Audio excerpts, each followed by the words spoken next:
round 2 of the 2023 Logitech Pro Invitational Series.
When I'm driving an F1 car, steering wheel feedback is one of the most important things.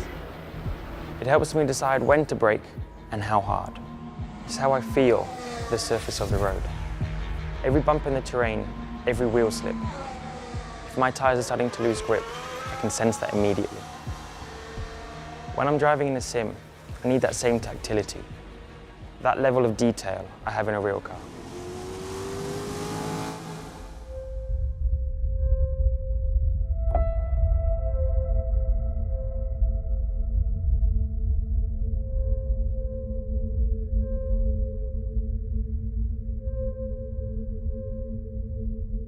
Racing games have come a long way in the last 20 years.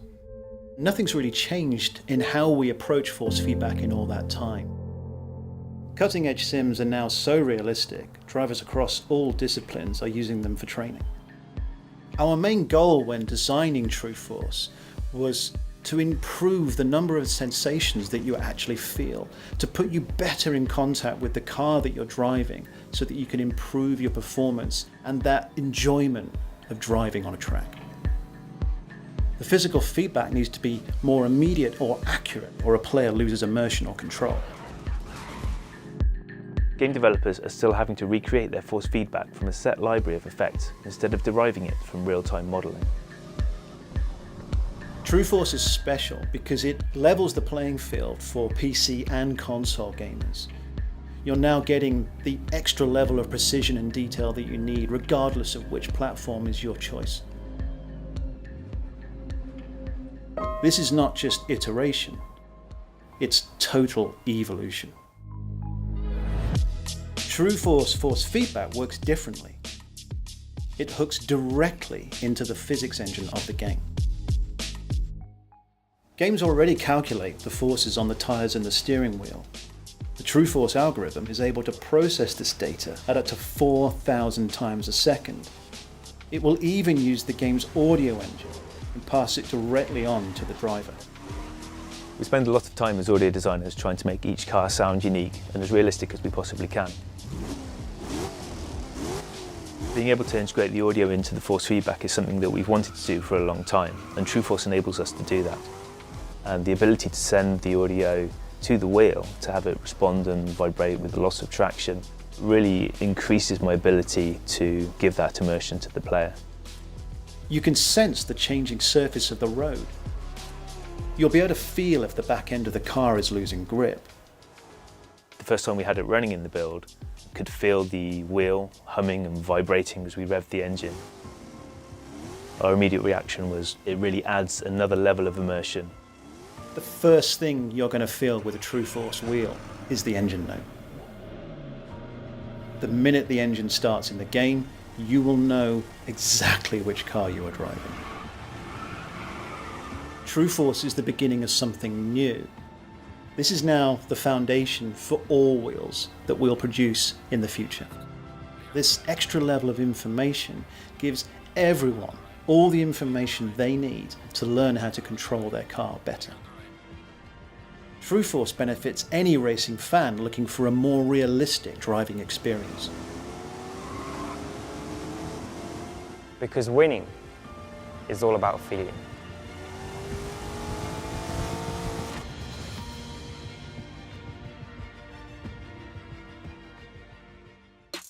It's motorsport, but not as you know it. Test yourself and your everyday road car. Safe, affordable, but most of all, fun. And all you need is your daily driver. Experience the thrill of a sprint day. Race against the clock at a hill climb. Or test your reflexes with an auto test. It takes just 3 simple steps to get started. Get on the start line. Search Motorsport Australia Daily Driver today.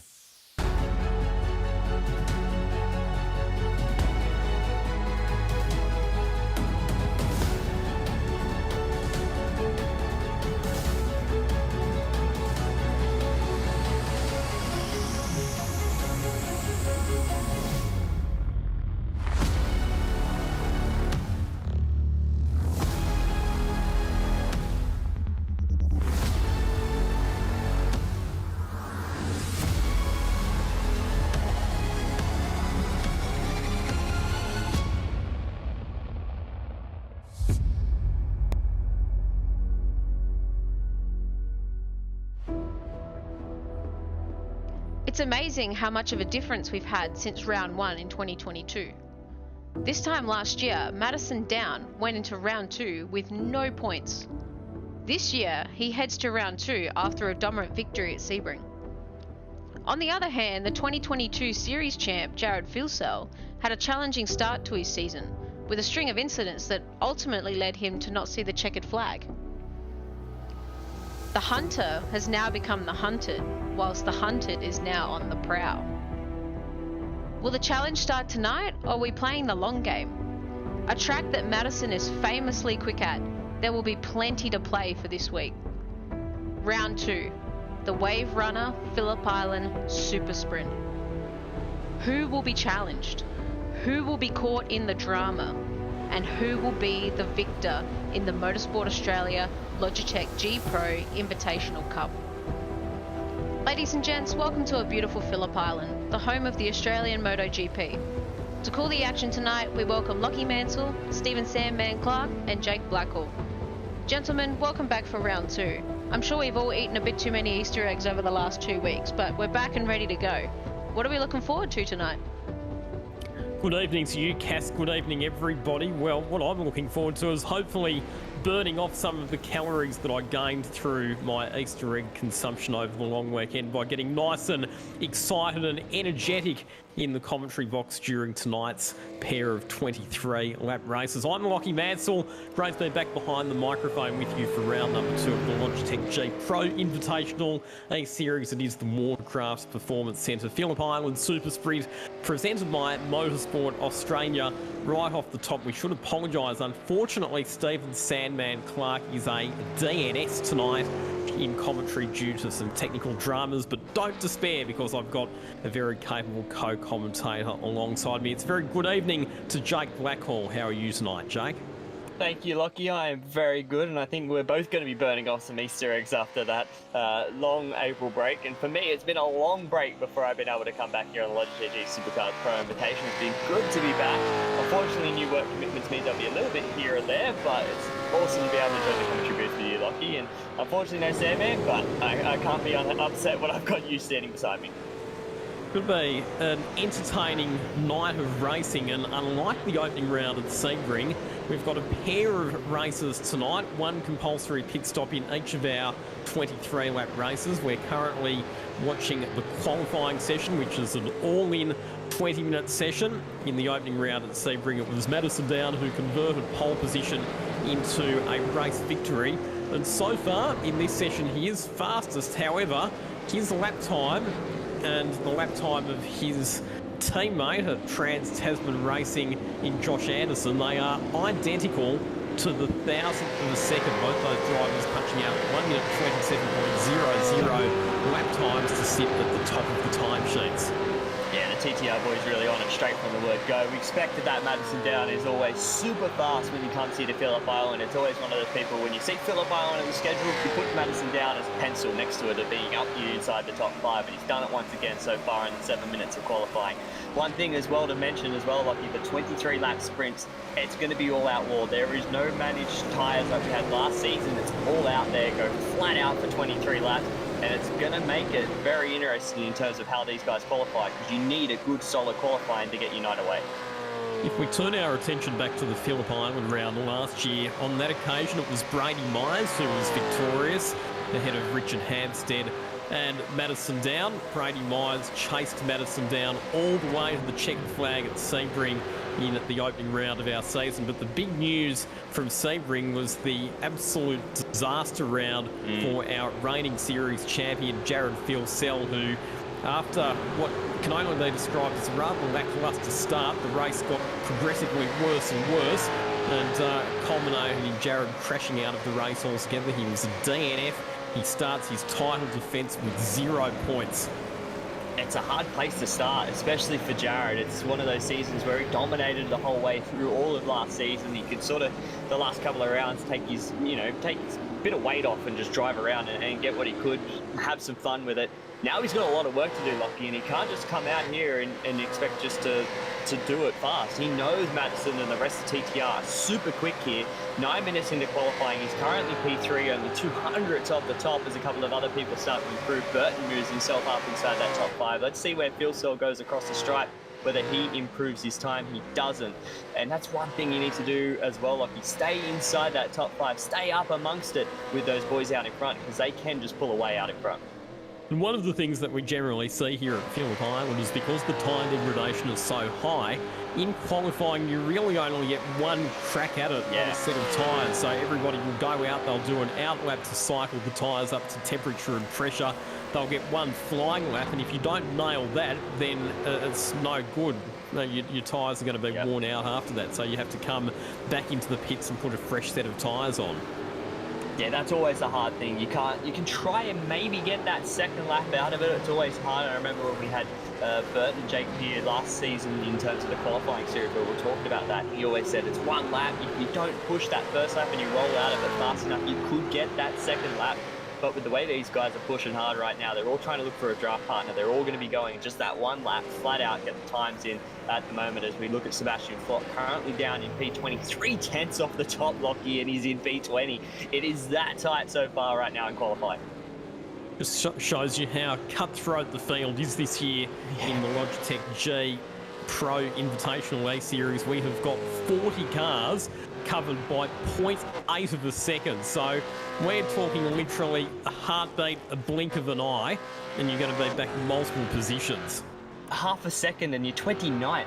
Half a second, you're 29th in the field in a sprint race, and that's where you don't want to be. It is so tight out there. A 10th off the top and you're P7, and that's where James Scott is at the moment in P number 7, just inside that top 10. Muggleton 39th, 7/10 off the top. He was late to get into the championship in terms of he was that lucky one. He was a lucky one when some people that dropped out were unable to make it into the main series. He scraped his way in. He's got a lot of work to do in this qualifying session so far. For somebody like Jared Phil-Sell, and for that matter Josh Anderson, who also came away with no points from round number 1, What's their mentality coming into this weekend? Because obviously they need to try and win to take points away from the likes of Madison Down and Brady Myers, but equally you can't take too many risks, because if you have another bad round, you're going to be further back than fullback in the championship. That's exactly right. They've got to come into this and know that they just need a solid result, a decent 2 races here tonight. They need to make sure they don't get involved in any of the silly buggers at the start where people are going to be pushing each other off the track, pushing it down the inside. They need to make sure they get it calm, relaxed, focus on hitting their marks in that early part of the race, because they know wherever they finish in the opening race, that's where they start for race 2. As we look at the gaggle of cars all trying to sort themselves out, we know how hard it is in terms of you need a draft around here. It's so tight. We just spoke about how so tight it is. And look at this. This is what happens when 40-odd drivers are all like, we need an extra 10. A 10 gains us 10 spots. And that's what it does to people. They focus on trying to get in the draft. They all try and find out who's going to be in the train. And especially for some of these guys, they see the TTR train out in front, which we've currently got right now, Lockie, and you'll be wanting to get it behind them because you know they're going to be pushing to help each other. The thing is, though, Jake, that it's all well and good to try and play tactics and try and get yourself in a position where you can get a draft from the car in front, but if you end up in a massive cluster of cars, like we saw running down to turn number 4... Oh, I think Muggo's on a lap. Sorry to cut you off there, Lockie. I think Muggleton's on a lap in amongst all that battle pack. He is. There's a car around. And there's a massive... Look at this. This is the traffic. He's on a lap. He's offset everyone, and no one's moving. Oh, that was dangerous. That was a late move from, I think it was an ERT Commodore that dove to the inside. But this has ruined Muggo's lap. He's 39th, and this lap is done. He can't do anything about it.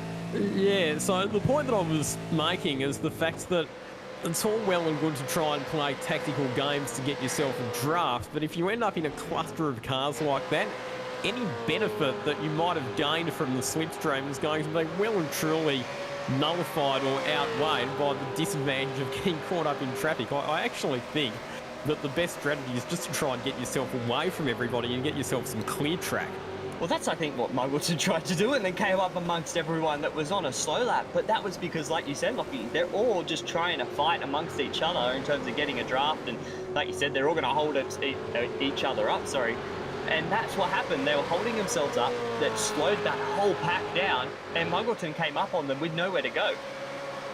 And it looks like there was a bit of damage there as well. We saw somebody getting turned around on the run-up towards the hay shed, and there's a no escape rule as well. So if any of those drivers have sustained damage to their cars, they'll have to limp back to the pits, get the damage fixed, and that's obviously going to cost them time and opportunities to improve upon their lap times in this session.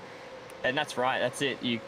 No escape rule in effect. As soon as you make contact, have damage, that's your whole session basically done, unless you can get it repaired. And that's what a lot of those guys, we didn't really catch who it was that got involved with Muggleton, but a couple of these guys coming across the time. James Scott with some purples. What lap time is that going to do? That's going to move him up himself to P number 4. So inside that top 5, 300ths of a second, Lockie, off the top of your 4. That's crazy.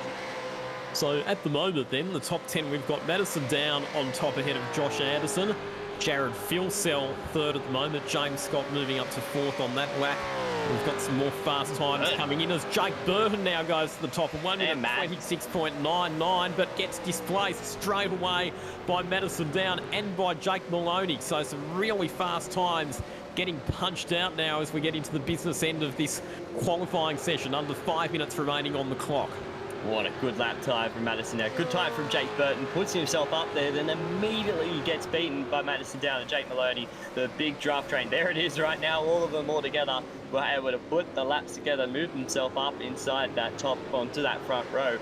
Burton there. Filsell still inside that top 5, a 10th off the top. Like we said, Anderson and Filsell, like you said, Lockie, didn't have a good opening round. No points to their name. They'll still be happy to be inside that top 5. But with these guys still improving, they will be worried that they could fall towards the back end of that top 10.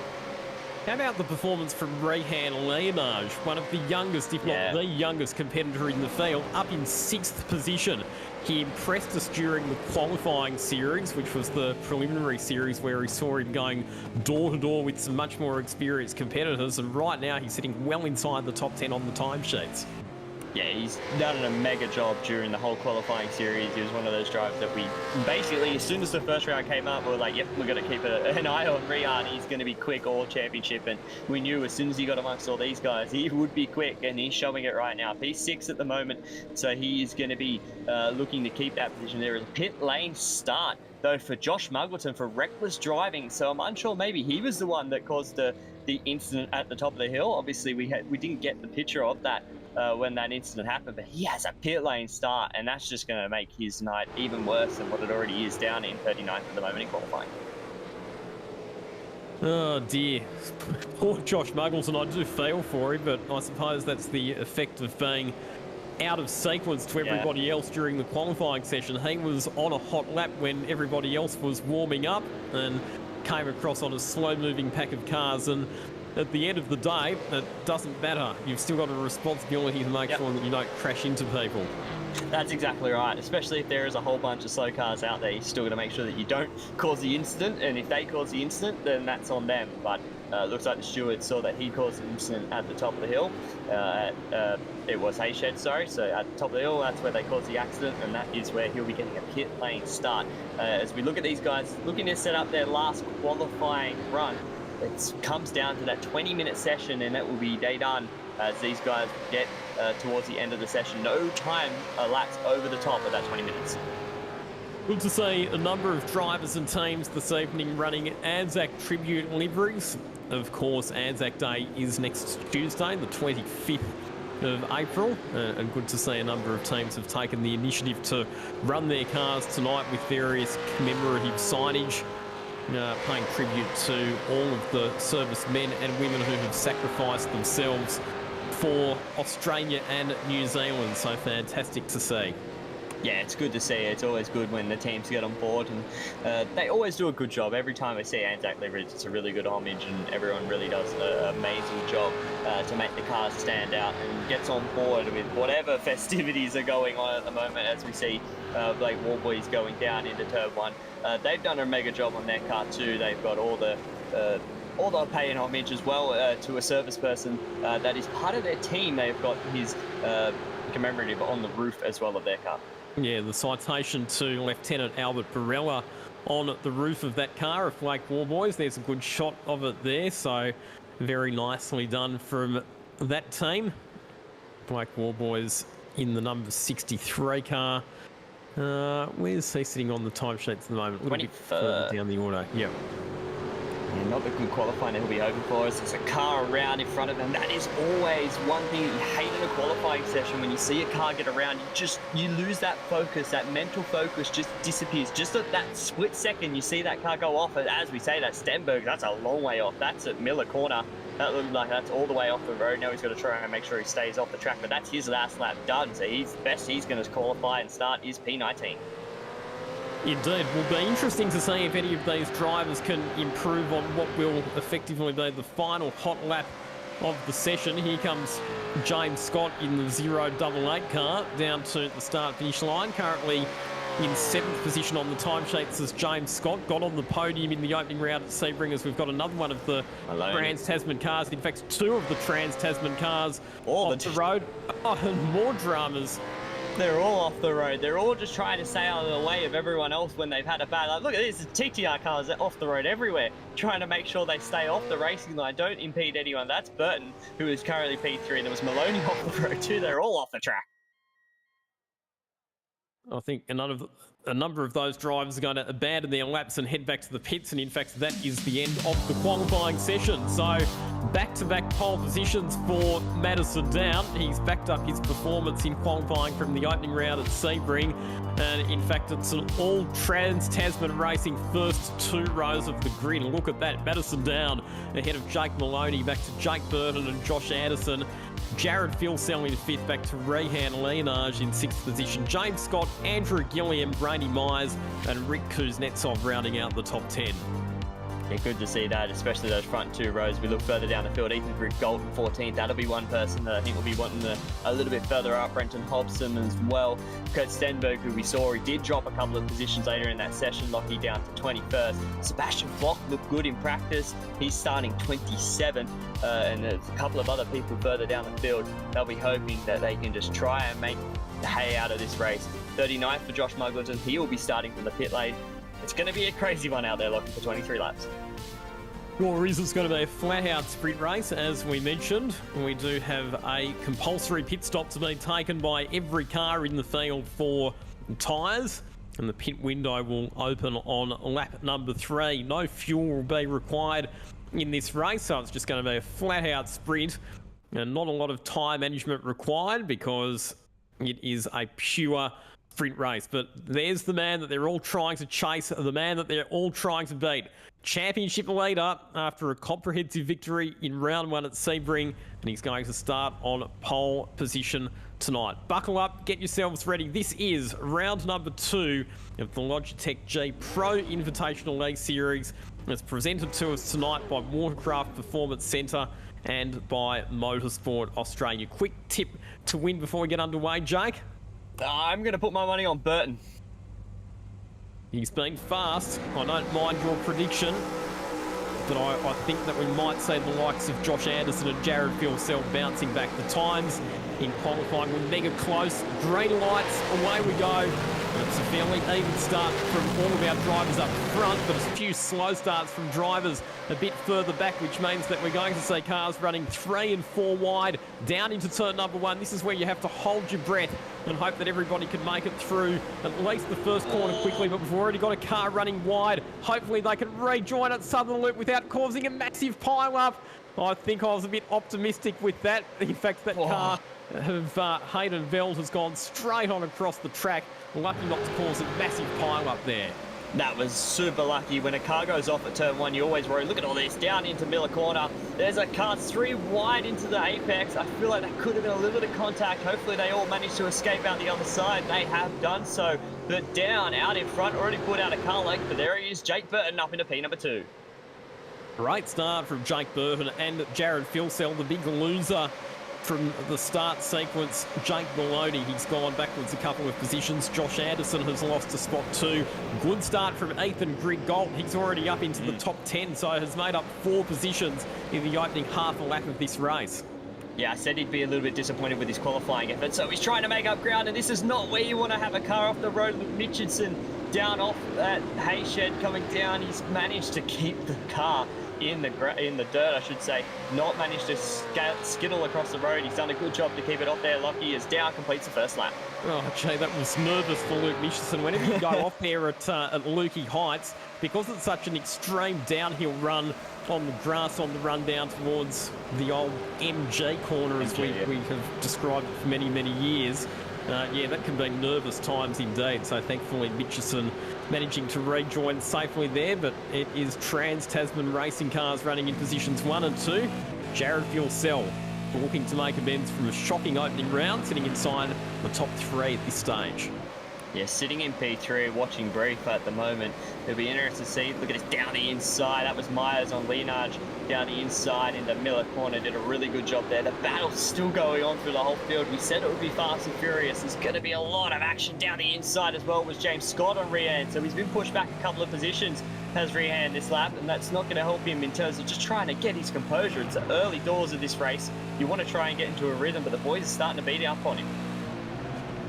Yeah, he is getting his ears boxed a bit, young Rehan Leonard. This will be a good experience for him, having to race up against some of the most experienced drivers in the field.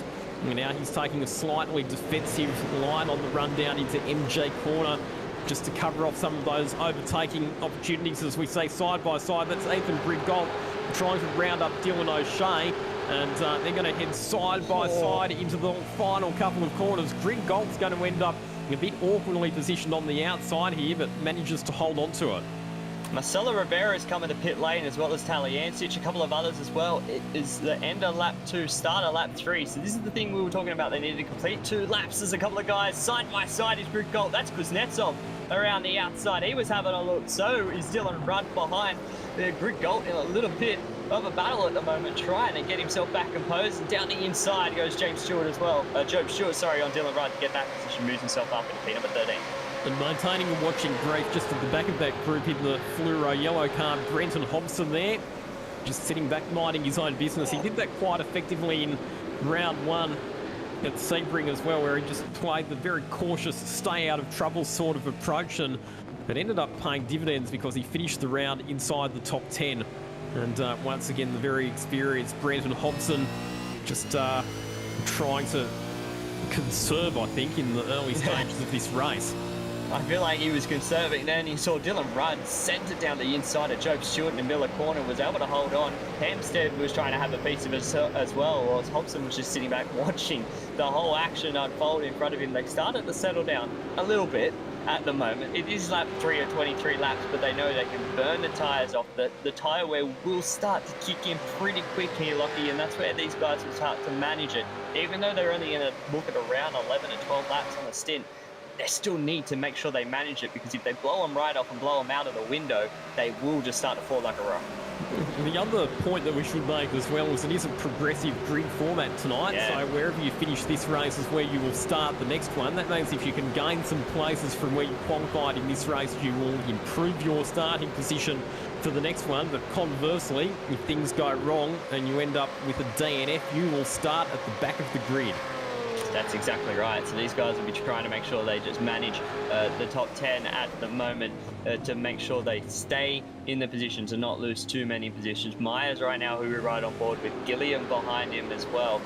I thought he may have had a look. Gilliam looks like he's got a little bit of speed once he got around Leonard that couple of laps ago, Lockie. We saw this in round number 1 as well, that Andrew Gilliam in qualifying, not all that strong, but once he got some clear track, in terms of race pace, he was quite quick. So once again, he probably hasn't qualified quite as well as he would have liked to, but now that he's got clear of some of those slightly slower cars, starting to show some pretty good race pace. So he's one of those drivers who needs to make up as many spots as he can in this race and get himself a good starting spot for race number 2. Yeah, like you said, had good, strong race pace at Sebring. Hopefully he can keep that up and try and move himself up further positions. This battle's starting to heat up out in front. There was a little bit of a technical issue for Madison down this lap. It looked like it freed itself up, and he's able to keep himself up in that P number 1. Burton behind Phil Self in P at number 3. There's a drive-through penalty, and that's Stenberg way off the road on the exit of the last corner. If you look at his live stream, he had to catch that car. He did a good job and was able to hold on to it. And it's Robert Gibbs who's got the drive-through penalty, and that's for making a dangerous re-entry to the circuit. So he'll to the pit lane as a result of that. As we have discussed, there are a few spots here at Phillip Island where if you go off the track, and particularly if it's in the early laps when you've got so many cars so tightly bunched together, it can be a bit tricky to rejoin the track safely. Here's a replay of the Robert Gibbs issue. So we saw that he ran wide at turn 1. It'll be the next bit that the officials won't have liked, just the way that he rejoined the racetrack right in front of the rest of the field of cars, and obviously got collected up the backside, and that caused damage for another competitor. So not what you would consider to be a safe rejoin. No, definitely not, especially Hayden Veld, who got sent off on the outside of all that when Gibbs rejoined. He'll be upset because he's now got a lot of work to do. Like you said earlier, progressive grid. He's a long way off the pack already as it is, so he's going to be starting near the back for the second race tonight. He's got a lot of work to do for race 2. Lap 5, Madison down, out in front. Look, it's getting close out there though. Burton's not really pushing the issue too much, and I'm surprised Phil Sell hasn't tried to make a move yet to put himself into P number 2. Remember, they all look white out in front. They're not teammates. No, because Phil Sell drives for the opposing Synergy Sim Racing squad, up against a massive gaggle of Trans-Tasman racing cars. As we take a bit of a look a bit further back in the pack, this is Adam Briggs involved in a contest with Brad Rattu, and it was Rattu was the driver who sustained damage after running into the back of Gibbs. So that'll probably be some aerodynamic, and I wouldn't be surprised if also maybe some engine performance issues with Brad Rattu's car at the moment. Yeah, that's a beaten up Commodore trying to run around at the moment. He's just trying to manage his position, trying to keep that car as high as possible, try not to lose too many spots because he will just keep tumbling down the order. Dylan Rudd, as we look on board, he's got Job Stewart behind with Richard Hampstead as well. Hampstead and Hobson, like you said, Lockie, they're just sort of watching brief early on and they're not really trying anything. It'll be interesting to see what happens in terms of pit strategy here tonight as well. So having a look at pit stops that have taken place so far. So Josh Muggleton started from pit lane, so that does not count as a compulsory pit stop. The best car that has made a stop at this point is Marcello Rivera, who currently sits in position 36. Also Tom Freer, an early trip to pit lane, but none of our leading contenders have chosen to pit yet. I think most people will probably be trying to get as close to the halfway point of the race as they can before taking their stop. We discussed it off air before the broadcast started, Jake. Ideally, you want to get to around that 11 or 12 lap mark before you pit so that you split the tyre wear evenly across your two sets of tyres. Yeah, that's exactly right. It's one of those situations where you'll manage that tyre wear to the point of just blow them to lap 10, 11 and come in and put another fresh set of boots on. That's sort of the main strategy that we feel like a lot of people go, because Znetsov down the inside of Group Galt leaves in the room and let's get Znetsov go through. But that's where we definitely think the strategy is going to lie. You may see some people who are a bit further back in the pack, like we've seen, do an early stop and use the fresh air to try and make that ground up on other people who are battling and losing time. You know, you can definitely make up a couple of positions, but then it will hurt them later on in this race once the tyre wear hits them and the other guys on fresh tyres come through. So that's where the strategy sort of lies. I think it's going to be interesting once we hit that midway point, Lockie, to see who does dive in, who maybe tries to stretch to get a little bit more fresher tyre life towards the end. One thing I will say, though, is if we were to get a safety car, everybody would come in all at once, because the disadvantage of staying out on the racetrack and getting traps behind the safety car obviously far outweighs any advantage that you might get from pitting a little bit later.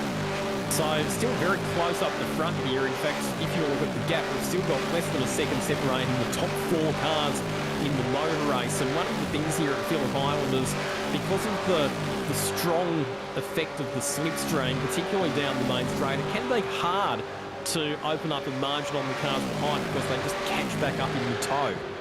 It's like a DRS train, isn't it, at the moment? We've got a massive DRS train from first all the way through to roughly P8 at the moment. As you can see, there they all are, all the way back to Leonard, who has that little bit of a gap that he's trying to make up to James Scott, who is in that 8th position. It's a bunch of TTR cars with a little bit of SSR sprinkled in amongst with as well. So I believe that's also, I don't know whether one of the 9.5 Sim Sports cars, I believe it is at the back of that train. I know it's Performance Pursuit Sim Racing, sorry, at the back of that train. So it's one of those ones where you're just stuck at the moment. You can't do anything about it, especially for Burton. I think Burton's comfortable running in P2, Lockie. He's not going to try anything on his teammate. He's sort of happy with the pace that Down is running.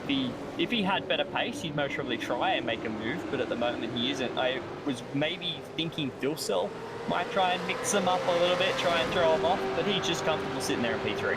Oh, mistake for our leader, Madison Down, gone at the final corner, and in the time wall. That's our championship leader. And wow, that's very unlike Madison Down to make a mistake like that. I'm just wondering if maybe he's had some sort of hardware issue or something, because that looks like a very uncharacteristic mistake. I think he tapped the grass. Very uncharacteristic, like you said, Lockie. Madison Down does not make many mistakes that are unforced, and this was unforced. Well, did he just run a little bit too wide on the concrete out there? He did. He's just a little bit too wide on the rumble strip on the exit into the last corner between turn 11 and 12. You use that rumble strip to get the car turned in, and it just lost the rear. You can see he used all that exit, and he just wasn't able to do it.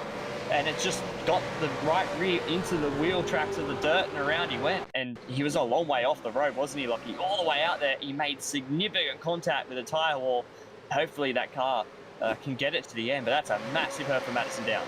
It sure is, because he has fallen all the way back to 22nd position. And that just goes to show how tightly the field was bunched, and that he's lost so much track position as a result of that. Here's what it looks like from on board. Talk us through it, Jake. Yeah, so he's gone a little bit loose off the corner. He's tried to straighten up, use the rumble strip. He's just a half a car width too wide. Just a half a car width too wide on the grass, and that's all it takes. And bang, straight in the fence. Hit the right side of the car. You can see the right rear's got a lot more damage than the front. Hopefully that doesn't hurt him too much, but that's all it took. Phil Sell and James Scott have actually now pounced into pit lane. Indeed, so we have reached end of lap number 9. So yeah, a lot of our front runners are coming in and getting their compulsory pit stop out of the way. So Phil Selwyn, James Scott has come to pit lane as well. Wayne Burke, Jordan Ross, all in the pits too. So that will leave Jake Burton as our race leader ahead of Jake Maloney, Josh Anderson, Brady Myers and Andrew Gilliam, the top 5 at this stage. Sort of splits up that top pack, doesn't it now, Lockie? Obviously, a little mistake from a Madison sort of released Burton, but now those pit stops, those flurry of pit stops from a bunch of those guys as the rejoin. That's a car off the road. That's a big moment for one of the ERT cars. That's Matthew Bowler all the way down off at turn number 1. Doohan corner, that's a long way off. That's not where you want to be. He's going to try and get that car back rejoined. Got to make sure he does that safely, and he does so, but that's a big off for him. Being whiz, that almost looks like he was going to go right across the track and rejoin on the exit of Southern Loop, Cameron McConville-esque from 2009 Phillip Island 500. It was big. Watch this. He's come up, a couple of cars exiting pit lane. He darted to the right. Unsure who that was in the Wave Runner SSR cars. Moved to the right. There's nowhere to go for Matthew Bowler except escape hard left and into the grass, and you can't stop it. We saw what happened. Madison down, got in the grass, couldn't stop that car. Same thing happened to Matthew Bowler. Burton, though, out in front, comfortable at the moment. Actually, I have to say that as spectacular as that was, it was actually good sportsmanship from Matthew Bowler, because he could have very easily cleaned up one of those cars that had exited pit lane, but he chose to fire it off the road instead. Yeah, he could have easily done that, but he's managed to just fire it off himself, keep the car clean. And now we have this sort of battle pack starting to sort of close up from second on back, I should say, sorry. As a bunch of other cars have pitted. Phil Sell is the first car that has pitted and completed his pit stop. As well behind him is James Scott, Marcelo Rivera. So those are the top 3 at the moment that have pitted. The rest of the field, as we hit that halfway mark, Lockie, still out there. The good news for Jared Phil Sell is that he's come back out onto the racetrack with about 5 seconds of fresh air to the next car ahead. So his race is not going to be compromised too badly by being stuck in traffic, which can be the danger if you make an early pit stop sometimes. Yeah, he's going to be happy that he's made clear air. I'm sure they would have had a spotter. He always does. That would have put him in a clean air. As Job Stewart looks to the inside of Ethan Grigolt, trying to make up another position before their first round of pit stop, or only round of pit stops. Burton, the race leader, comes down on the pit lane. He's going to do his, and Ethan Grigolt does the same, as well as Rick Kuznetsov, who was running inside that top 5. Indeed, so 11 laps now complete, so we're well inside that window for the optimum time to get a pit stop out of the way. A few drivers choosing to run a bit longer. Jake Maloney now assumes the leader of the race ahead of Josh Anderson. Brady Myers, Andrew Gilliam, Job Stewart all yet to pit. Just saw then Gilliam giving a little bit of a hurry up to Brady Myers through the southern loop. He was pushing him to the middle of turn 2.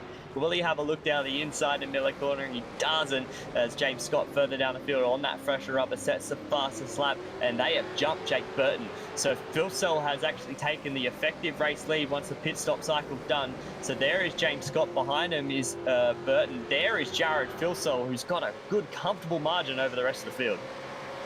Yeah, so the undercut strategy has worked pretty well for Jared Phil Sell, so the advantage of getting onto fresh tyres and getting some clear track, it works to his benefit. And the problem now for Jake Burton is that he is trapped behind James Scott. So this strategy from the Synergy Sim Racing drivers has worked. What was looking like a bit of a Trans-Tasman whitewash, the pendulum has now swung, you would have to say, in favour of the Synergy Sim Racing crew. Yeah, especially 1-2 at the moment in terms of, not on the track, but 1-2 in terms of effective race lead once these pit stops cycle through. Phil Sell doing a good job so far to keep that position, as Burton, once he gets these tyres up, he's going to be good. He's already in that window where the tyres will be starting to come good, and he can maybe have an attack on James Scott. He'll want to get this move done early, Lockie, to try and make hay in that gap that Phil Sell's already got out in front of him. Indeed he will. The longer that he stays stuck behind James Scott, the further Jared Filsell is going to drive down the road. Jake Maloney is now your race leader as we see that Burton has a really good run on James Scott. Switches to the inside. Only just a car width of room on the run down into turn number 1. And contact between the two of them. James Scott off the road through turn number 1. Oh, watch the rejoin for Scott. He's done a good job. Oh, Burton went to the wrong side. Didn't think he was going to go to the inside, but there was a car with you. Tried to shove the nose down the inside. Scott gave it to him, and it was contact through the middle of turn 1. And around went Scott, half spin down into turn 1. Look at Burton. Burton down now. He was going to go looking to the outside. I thought he was going to go there. Scott slowly moved across and darted it to the inside. Oh, there was just enough room, maybe not even enough for the Commodore to go down the inside and then contact mid-corner. Well, that's a crazy, scary one into turn 1, Lockie. Let's watch from the overhead shot. There was just enough room for him to get down the inside. Or, you know what? I reckon that at the critical point, he was far enough up the inside, Jake Burton. I really think that James Scott probably needed to give him a bit more room there. So I'm not sure that you could really blame Jake Burton for that one. That just looked like hard racing, to be fair, with the two of them side by side in turn 1. You are right. Maybe got just to that critical point, but we'll let the stewards cut. Oh, there was a moment. Contact. And around goes. Was that a shot? It's Leonard as well. Big bit of contact at the middle. Down at MG after Lukey Heights. I didn't know whether they were going to make contact, but there was. And then a car around in the background. They're trying to get themselves back going, but they're stuck. These guys will be wanting to get back going quick. Try not to bring out a safety car. They have done so, Lockie, but that just all unfolded pretty quickly for the both of them. They all got tangled up, didn't they? And that's a shame because both of those drivers were running quite strongly. There was another car that was involved as well. It was the car that was behind Dylan O'Shea, made contact with O'Shea and pushed him into... Okay, so Leonard was a bit slow on the exit, and that checked up O'Shea, and it was the car behind O'Shea which... I think you're right. It might have been Rick Kuznetsov who basically pushed O'Shea into Leonard and off the road Josh Anderson. What is going on? I can't believe the number of mistakes and drums that we're seeing from top-line drivers in this race. Oh, and the rejoin from Anderson was average as well, and that's caused Luke Rosella to go off the road. And he is in the barrier there. Rosella, nowhere to come back there from that point. He's going to have to roll the car back, try and see if he can get the car out of that position. It's hard to rejoin from there. But what is going on in this race, Lockie? The pit stops happen and everyone has let loose. They knew it was a sprint race. We had the incident between O'Shea, Rihar Lianic. I think it was, like we said, Rick Kuznetsov. Then this one here, I think Anderson just did it always on his own. He outbraked himself. Then watch the rejoin. It's not a good rejoin. Clips the back of Luke Rosella, and he's just on for his own little ride out in the grass. He tried to bring it back, but had to slam on the brakes, hit the tyre barrier, and he's dropped a long way down through the field. Yeah, I think Josh Anderson will be in a bit of strife for that one. That was a pretty average rejoin, you have to say. And we were talking at the top of the broadcast, Jake, about Easter eggs. Well, I hope the stewards have consumed plenty of Easter eggs tonight, because they're going to need the caffeine and sugar to keep themselves awake while they go through all of the footage and all of the data and adjudicate on some of the incidents that we've seen. There's going to be a lot of incidents to adjudicate after this one, and that's the thing as well. They've got a second race to go for, so whatever happens in this one, they're going to try and sort out as quick as they can. If they can sort it out, sometimes you can't. You just have to look at it after the race. You need a little bit more time to digest what has happened, but you do that. Now you're going to get to the next race, where if, you know, some people get a little bit of that red mist, don't they, Lockie, when they see that car. You took me out in the first race. I'm going to maybe give you a little bit of a bump here, or a little bit of a, hello, I'm back, remember me? And I feel like that could carry over into race 2, but here's a panel heating up. Phil Sell has been caught by Burton.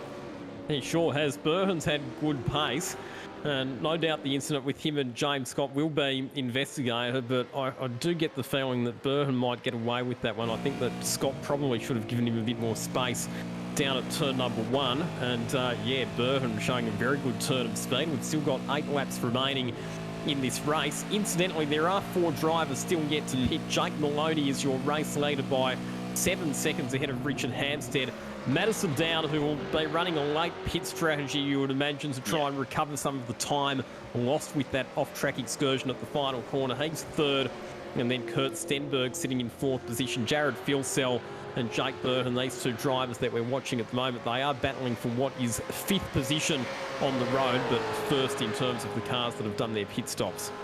Down's going to be happy as well. There is a lot of incidents going on further down the field. I'm sure he'll be getting fed that he will be able to make sure that he can, you know, capitalise on all those mistakes. He'll be making up positions. As Hobson has a look down the inside of Marcelo Rivera, it was the drive-through penalty that came up for Robert Gibbs for that unsafe rejoin. So that's going to be one that he is having to serve, which I think we got earlier, didn't we, Rocky? So unsure why that one's come back up again. But Hobson got the move done, or Rivera moved himself up into P number 14, and he'll be looking to try and make way with Wayne Burke in front of him as well.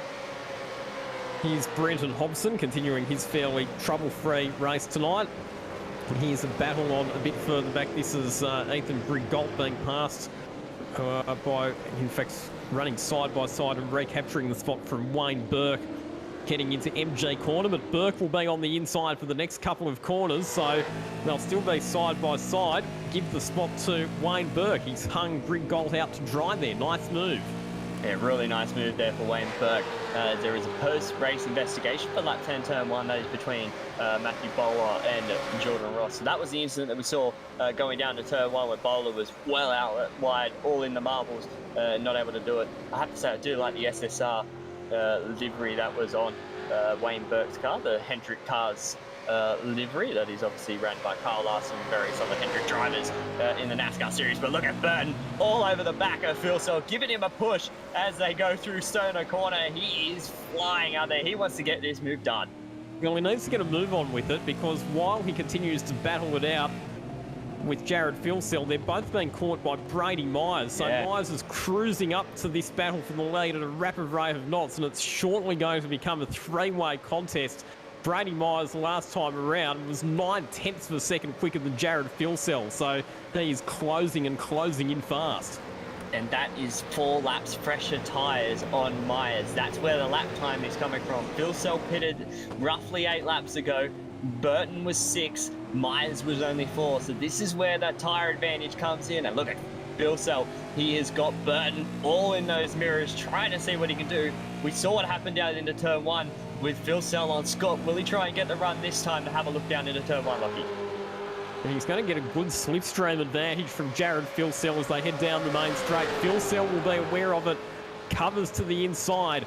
Burton to the outside. Can he hang tough and go the long way round? It's pretty hard, but he's got confidence, Jake Burton. They almost bang doors. If he can stay there, he'll be on the inside for Southern Loop. And he's going to pull it off. What a move by Jake Burton. Full commitment around the outside at turn number 1 and gets the effective race lead from Jared Philsell. What a move from Jake Burton. Set himself up around the outside, got the job done. He hanged it tough around the outside. Philsell going defensive. He's got Myers now behind him, who is that charger with the fresher tyres. He'll be wanting to make it done so he can try and have a dig at Burton, but Burton now needs to escape. He needs to use whatever little bit of grip he has left to try and get away from Philsell and Myers, because he knows Myers with that fresher rubber can easily close down that gap if he gets the job done early. And look who's lurking behind these through as well. Andrew Gilliam. He was 8/10 of a second quicker than this trio last time around. So it was a 2-way battle, then it became a 3-way battle. It might soon be a 4-way dice. The thing as well, this is helping Maloney, who's still out there on old tyres. They're running nearly the same lap times. If not, Maloney was actually quicker than Burton and Philsell last time around. So when he pits, he'll be coming out in amongst this battle. And if he comes out amongst this, he's going to be in fresh tyre land and be able to make some ground. Madison Down, incidentally, has taken his pit stop and rejoins the race back in 22nd position. We're saying that it's a 15-second penalty for O'Shea for the incident with Leonage. So the officials have had a look at that one, and they've decided that it was Dylan O'Shea who was responsible for that incident with Rehan Leonage. Yes, obviously no third car contact from behind to O'Shea. It was obviously all on O'Shea. Maybe there was a little bit of contact after the fact once the contact was made. So that is all on O'Shea. But here comes Kuznetsov, who we were just talking about. He's got James Scott, who obviously had that incident with Burton at turn 1. Kuznetsov with a run through Stone. I have to go around the outside down into Miller Corner. He's going to try and hang it tough, but with the inside line, will Scott be able to get the better drive? He does, and holds on to that position. Yeah, tough to go around the outside there into the corner that's now known as Miller Corner in honour of Aussie MotoGP rider Jack Miller, formerly known as Honda Corner, of course, and otherwise always known as turn number 4. But James Scott, since that incident at turn number 1 with Jake Burton, has just been struggling with a bit of pace, and no surprise to see that Josh Anderson has a drive-through penalty, and that's for the unsafe rejoin that we saw on the exit of turn number 4 where he took out Luke Rosella. Yeah, that one I think we saw was going to come at some stage, if not some form of penalty for the unsafe rejoin. He is actually right here behind Brenton Hobson, so he's going to have to get out of this battle pack and come on the pit lane. Here he is right now, and he will come down to serve that drive-through penalty. So a tough start to the championship for Josh Anderson. First race, no points. Second race so far in the first race of round 2, and he's going to have to serve a drive-through penalty. It puts him all the way at the back, and here is Maloney out in front doing it all by himself. Yeah, so he's going to leave it right till the very last minute before pitting. These tyres are obviously going to be well and truly worn now. And the problem with leaving it this late, of course, is that he's not going to have a whole lot of time to exploit the advantage of the fresh tyres that he'll get when he comes in for his pit stop. Moore moves on a bit further. That's Brady Myers sending it down the inside of Jared Filsell, who returns serve on the exit and in fact pushes Myers off the road at turn number 4. So it gets a bit physical between the Trans-Tasman driver and the Synergy Sim Racing driver. Myers looks to have had the move done, but ran wide on the exit. And a look at Filsell. Get that into you, he says, and just shoves Myers wide at turn number 4. No doubt another incident that will be looked at by the officials post-race. I think it will be. I think that'll definitely be looked at post-race. It was a big send from Brady Myers down the inside, middle of the corner contact with Phil Selden on the exit. The two of them get together. Hobson looks like he's got a mirror full of Jordan Ross at the moment as well. Maloney Hampstead still out there on the tyres. They're going to start lap 21 on the racetrack 1 and 2 at the moment. Still just trying to see if they can get as much as they can out of that tyre set. They're going to be dinner tables after this one, Lockie. Brenton Hobson with a pretty good run on Ethan Griggold as they head down the main straight. These two have been in fairly close proximity right throughout the evening. Hobson just tucking into the slipstream of Ethan Griggold, one of the drivers in the Logitech G Pro Invitational, who's also involved in some real-life motorsport competition, competing in the Toyota 86 Racing Series this year. Ethan Griggold, having previously won the Hyundai Excel National Championship. Yeah, he's done a good job to be able to get that one. Oh, there's a little bit of contact side by side down again at Miller Corner. Miller Corner's been the highlight tonight. There's been a lot of action down there. Ross gets that move now up on Hobson because Hobson was having a dig at Ethan Griggold. Warboys is going to hold on to that position of Rivera, who was having a look in the Anzac liveried ERT Commodore. And now it's all just stations of calm from one corner or two at the moment. We think as we get to Lukey Heights down into MG, who knows what could unfold as we get down the inside. And there he goes. He has a little look behind them. Looks like that's Madison Down having a look on Aaron Borg. Did he get that move done? I think he did as well. So that's going to be another move. Oh, he's on the outside. So there's that position. But Bill Sell now, he's got Gilliam. He said he was coming, Lockie. Here he is. Yeah, Gilliam with some really strong pace late in the race, and he has caught up to the back of Jared Filsell, a couple of tenths quicker than Filsell last time through. Filsell with tyres that are a bit older than Andrew Gilliam as well. 3 laps the difference in their tyre wear. Jake Maloney, incidentally, still yet to pit, so he's going to pit at the end of lap 22, and he'll have just 1 lap to go on his set of tyres. Down the inside, Andrew Gilliam on Jared Filsell, and this time it's Filsell that gets escorted slightly wide on the exit of turn 4, back down the inside into Siberia, and recaptures the position. Nicely done there, but it's not over yet because Gilliam still has some overlap. They'll go side by side into the hay shed. This is always nervous moments, seeing cars running side by side through the fastest corner on the racetrack, but they've managed to do it, and they've managed to get away with it. Filsell holds onto the spot.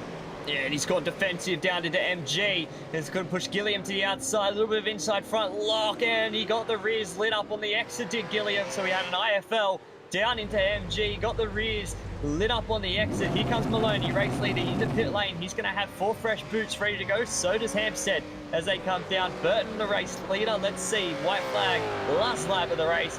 And let's see where this battle is. There is Maloney. He's a lot closer to Burton than I thought he would be.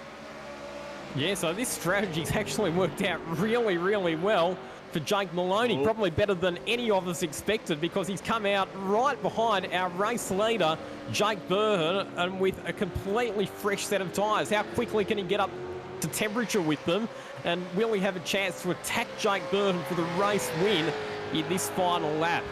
He might be able to get him at the end of the lap. If he can get this corner nicely settled down into Miller, he will have fresh rubber that he has. He's 11 laps fresher in terms of the tyre department. The battle's going on for the final spot on the podium. Phil Sell currently holding down from Gilliam, with Myers now back in the fray to try and get on the podium. But lucky, it's down between Burton and Maloney. What an unbelievable strategy from Jake Maloney, running the first 22 laps on the same set of tyres and being able to punch out lap times that were fast enough and consistent enough to keep him within range of the race leader when he finally took his pit stop. It's a strategy that's worked a treat for Jake Maloney as this battle continues for the final spot on the podium. Brady Myers throwing everything at Andrew Gilliam in the final couple of corners. But Burton is going to hold out this late attack from Jake Maloney, and it will be Jake Burton who wins a chaotic opening race for the Phillip Island Super Sprint for the Logitech G Pro Invitational Series. Burton, your race 1 winner. Maloney coming home in second position. Jared Philsell holding on in what was a physical battle for position 3, ahead of Andrew Gilliam, Brady Myers, back to James Scott, who was in the thick of the action in that race.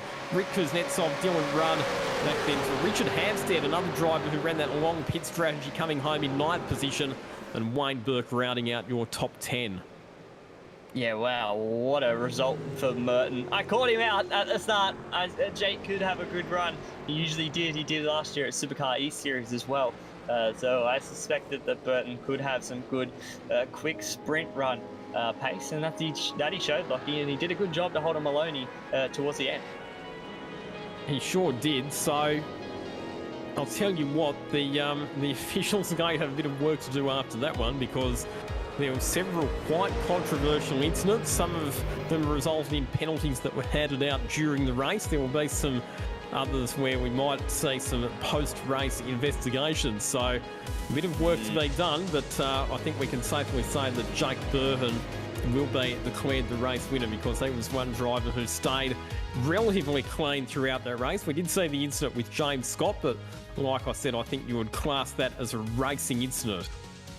Yeah, it'll be interesting to see what they do on that, but nonetheless, Jake did a masterful race, did a mega job to stay out of trouble, to get into the position. As I'm just hearing over the radio, car 1 with a 5-second time penalty. So that's Jared Philsell with contact. I believe that was with Brady Myers. So 5 seconds gonna drop him to P number 8 at the end of that one. So not clean sailing for Jared Philsell coming home in P3.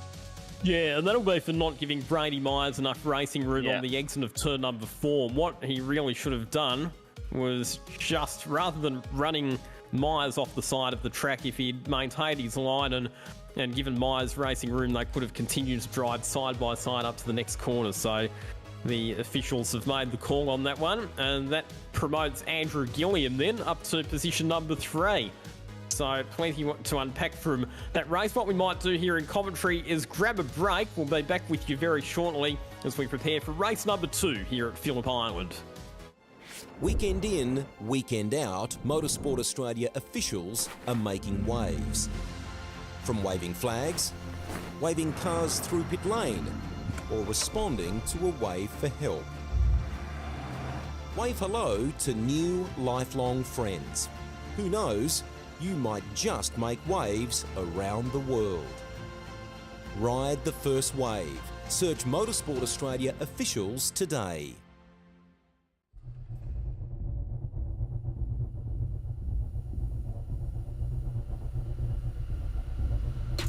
It's Motorsport.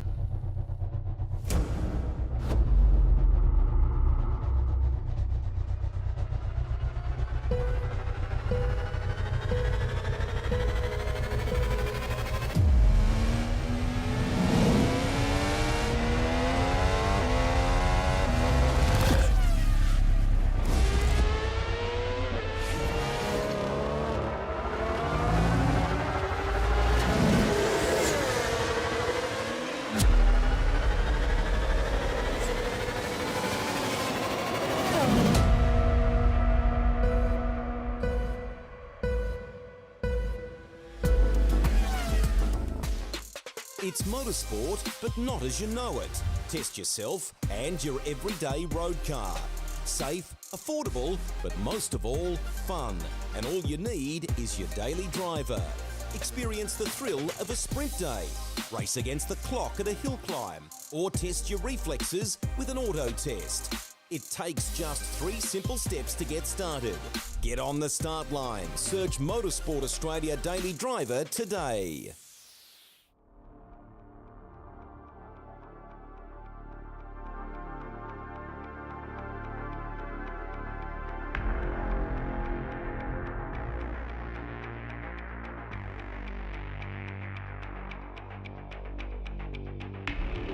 Welcome back, everybody. You are watching round number 2 of the Logitech G Pro Invitational E-Series. It's coming to you from Phillip Island Grand Prix Circuit. It is presented by Watercraft Performance Centre and also Motorsport Australia. Confirmation of your Heat 1 results.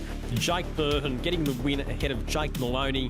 Andrew Gilliam, he will be promoted to position number 3. For those of you who've just joined us in the broadcast, Jared Filsell receiving a 5-second post-race time penalty for a driving infringement at turn number 4 that also involved Brady Myers. And a few other penalties. We saw a few drivers penalised for unsafe re-entries to the circuit in that one, including Josh Anderson, who received a drive-through penalty for an incident at turn 4 where he ran wide and in coming back onto the circuit made contact with the car of Luke Rosella. So the grid positions for race number 2 then, they will be determined based on the finishing positions from race number 1. So we're going to have a bit of a jumbled up grid for this one, and in particular some quite fast drivers starting a bit further down the order. We know that Madison Down is going to be starting right in the middle of the pack after what was a very uncharacteristic mistake for him in race 1, and a couple of other fast drivers including Rehan Leno starting a bit further down the order than that. Lockie Mansell behind the microphone with you this evening. Jake Blackhall joining me in commentary as well. Jake, have you caught your breath yet? And what were your thoughts from that opening race? It was a bit of a chaotic one, wasn't it? Opening race, first race back for me, and they said it all like maybe they just knew I was back. They wanted to put me under the pressure, but it was a mega race from all of them once again. But yeah, what a race. Burton, I picked him. I won't pick you again, Jake, if you ever do hear this, because I'm actually put the commentator's curse on you for the second race, so that's not going to happen. Apologies. So hopefully I don't have to do that. But it was one of those races where as soon as the pit stop cycle happened and people were already ready to go, it just sort of lit the field up with a little bit of fire and started the carnage. And a lot of those guys that we know, Madison Down obviously making that mistake early on. That's such a big unforced error from Madison Down, the points leader coming in. He's got a lot of work to do in this one, Lockie. He sure does, and in fact, looking at the championship points coming into the round, the drivers who are likely to be the big beneficiaries, Jake Burton obviously is the race winner, and also the likes of Andrew Gilliam and Brady Myers, they're both going to probably leapfrog Madison Down in the point standings as well. So. And Jake Maloney, the other one who's going to move up. So no doubt the championship standings will get shaken up a bit when we get to the end of this round. And like I said, the progressive grid for race number 2, it means that we've got some fast drivers fighting their way through from a bit further back in the pack. Bit frustrating for them, but certainly good for us up here in the commentary box because we get to see them working their way through the field. Let's check out your grid positions for this race. Jake Burton on pole position ahead of Jake Maloney. Now, it says that Jared Filsell is to start from position 3. Not sure if that will be the case. That will be the case. It will be? Okay. So he will start 3rd. Andrew Gilliam next ahead of Brady Myers. Back to James Scott, Rick Kuznetsov, back to Dylan Rudd, Richard Hampstead and Wayne Burke, your top 10. Yeah, so unfortunately that will be the case. Jared Filsell will start 3rd. The post-race time penalty doesn't get added in the current session. It will get added post-race in terms of results. So he will start 3rd, so he'll still keep that position, but a couple of further people down. Madison Down in P17, watch for him in this race. Josh Muggleton as well, 31st. 4th with Josh Anderson, 36th. I've heard those guys further down, Lockie, they're going to be quick. And also Luke Rosella, he was pretty quick in the opening round at Sebring, and he's starting all the way down in position number 42 on the grid. He obviously was the driver who came off massively second best in that incident with Josh Anderson. As we get the race underway, what a start from grid position number 3. Jared Filsell goes straight through the middle and will take the lead by the time they get to turn number 1. He absolutely nails the launch, Jared Filsell, and he has shot through to take the lead, and we've got cars off the road already. Maloney, Scott, Ross and Myers are dropping down the order like a rock. I think that's Maloney there in the infield. He's trying to rejoin safely. He's just going to let the whole field go by. Maloney after such a strong opening race, falling all the way back to P number 43. He's got a lot of work to do. Who's that? That's Scott on the inside. Locked the rears inside of Dylan Rudd. That's a Burke was around as well for SSR. There's a lot of cars going around. There's another car off in the dirt. It's all unfolded early on again, Lockie. Wow, absolute pandemonium in the early stages of this race with incidents at turns 1, 2 and 4. But Jared Filsell, what a reaction time, what a launch from grid position number 3 to go through to take the lead of the race. Andrew Gilliam has moved up into second position ahead of Rick Kuznetsov. It's not been a good start for our race winner, Jake Burton. He's lost 4 spots. He's back to position number 5. So, terrible start for Burton. Let's check out some replays and catch up on exactly what happened at the start and the opening sequence of corners. Here is what the launch looks like from Jared Filsell. Drove it away perfectly.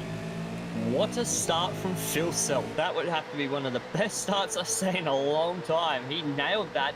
No wheel spin. Got the car going. There was contact between teammates. That's what sent them both off. Myers got into the back of Maloney and sent them both off into no man's land, out in the weeds. Filsell with a mega start. Burton had the opposite, had the worst start, lit both rears up, and that's why he's in P number 5. Oh, there's another car off the road. That's Robert Gibbs again off at turn number 1. He's going to have to try and rejoin safely. He does. There was another car, I think Burke off with a lot of damage as well. But Filsell out in front. Gilliam, who would have been my pick for this race, he had mega pace in that second race, Lockie, and now he's done well to put himself in P number 2. He just needs to get qualifying done as Filsell had a front lock, managed to hold on to it. Rick Kuznetsov doing a good job. He obviously did really well to avoid all of that drama that was going on in the first couple of corners, and he's sitting in third spot now, Kuznetsov, and showing enough pace to be able to keep up with the race leaders. So a strong early run from Kuznetsov. Good strong run so far for the field.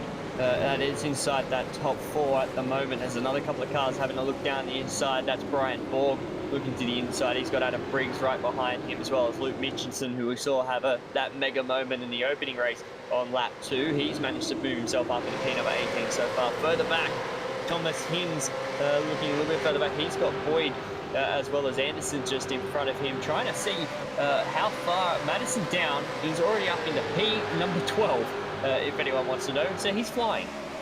He sure is. So just needs to keep picking them off one by one. Madison down. But Jake Burton, after what was a poor start, starting to respond with some pace on the track. Fastest lap of the race for Jake Burton, that time through a 1 minute 27.59. Really good job from Jake. He'll be gutted that he stuffed out that start, because all he needed to do was just get out in front and just try and drive away. He had the pace in the opening race. We saw that once he sort of got him past Filsell, he was gone. A little bit of the ability just to drive away, and he did that. And now he's got, oh, there's a big accident at Miller Corner. We've seen that before, and it's happened. Bradley Ratu has gone off Damien Johnstone with nowhere to go, with a car backwards straight into the front end. That was Alex Premer and James Courtney-esque, wasn't it? So it was contact with the back of Brad Rahu's car that saw him getting skewed sideways across the grass, and there was absolutely nothing that Brad Rahu could have done there. He had everything locked up. He did everything that he possibly could have to avoid it spearing back onto the track, but he was pretty much a passenger as soon as he left the road. So very unfortunate there for both Rahu and Johnson, and I think the driver who made contact with the rear of Rahu will be in stripers. James Scott goes off the road and somehow manages to gather it up. It's not very often here at Phillip Island that you can run wide there at the final corner and rejoin the circuit without making very heavy contact with the wall or with another car or with a combination of those two things, but somehow he managed to get away with it. It's all unfolding in this race. Again, just Scott ran wide. We saw Stenberg do this in race 1, and he's done the same thing again. Just tried to keep his put in the throttle and get the car straight. Did a good job. Job Stewart's now trying to, he's already rattled, so he's now trying to throw it down the inside of James Scott, who is just trying to get his composure back, but gets the job done. Good move by Job Stewart, moves himself up into P number 6, goes defensive into turn number 5, and now in turn 6, into Siberia, and makes that move stick. Now he's got to try and focus on closing on the Dylan Rudd, but what has happened out in, it's been chaos already. Everyone's going around. It sure has. I'll tell you what, James Scott did a pretty good job to only lose effectively 2 positions out of that mistake on the main straight, but Job Stewart, another one of our real-life racing drivers. He's competing in the Super 3 Series this year, having formerly competed in the Toyota 86 Racing Series. Here is your race leader, Jared Filsell, who has an advantage of 0.3 of a second over Andrew Gilliam. Rick Kuznetsov, Jake Burhan, and Dylan Rudd inside the top 5 at this stage. And a drive-through, there you go, Jake Burhan, a drive-through penalty for contact with Wayne Burke. So there we go. So it was Burton that made contact with Burke. That was why we saw Burke spinning off the road at turn number 4. So our race 1 winner is going to be penalised in race number 2. Wow, big complications for that for his championship. He needed to have a really good solid round, and it just didn't happen. So this is after the start. So this is down the inside into turn number 4 at Miller Corner. That's a long way back. Oh yeah, long way back. Made contact with Burke, and around goes Wayne Burke, and that is where the 5-second time, or the drive-through penalty, comes for Burke. Nowhere to go. Just trying to see if he can rejoin, wait for the field, and off he goes. But massive implications for Burke, now race 1 winner. And that was all created because he got such a terrible start. Yeah. Jake Burton, had he not made such a slow getaway from pole position, he wouldn't have been back there having those battles, as we see James Scott doing his best to put some pressure on to try and recapture the spot that he lost from Job Stewart a lap or so ago. And a bit of Morse code on the rear bumper of Job Stewart's car as they head through MG Corner. He's giving him the hurry up, is he, James Scott, trying to make sure they get the move done. That looks like that's Burton coming down the serve hit drive through, and that it is. So he's going to get that done as soon as he can, get that out of the way. But Scott, now he gets his composure back. He now just needs to try and focus on getting this move done to get into that clear air in front of Joe Stewart and get that move done. Filsell, though, out in front of Gilliam. He is just sitting there biding his time. I feel like Gilliam's doing the same thing that Burton did, trying to make a little unforced error to take that position away. One who could be in a really good spot here is Rick Kuznetsov, because he's just maintaining a watching group in 3rd position. He's not right on the rear bumper of Andrew Gilliam, which means that he's not too close that he's going to get caught up in an incident should these 2 leaders come together. So it's been a good, sensible drive from Rick Kuznetsov so far. And Dylan Rudd's right in the mix as well, sitting in 4th position. Yeah, as we looked at drive-through penalty for Rena Leonard for contact with Bradley Radu. So that was what happened down at turn 4. The Prema 2013-esque with James Courtney incident down at Miller Corner. That one's gone the way of Rehan Leonard. So he's going to have to serve that penalty as well. But I thought they were going to go side by side through a shed again. We don't need that. In this race so far early on, we're at lap 6, and let's get to the end with hopefully some good battles and some clean racing.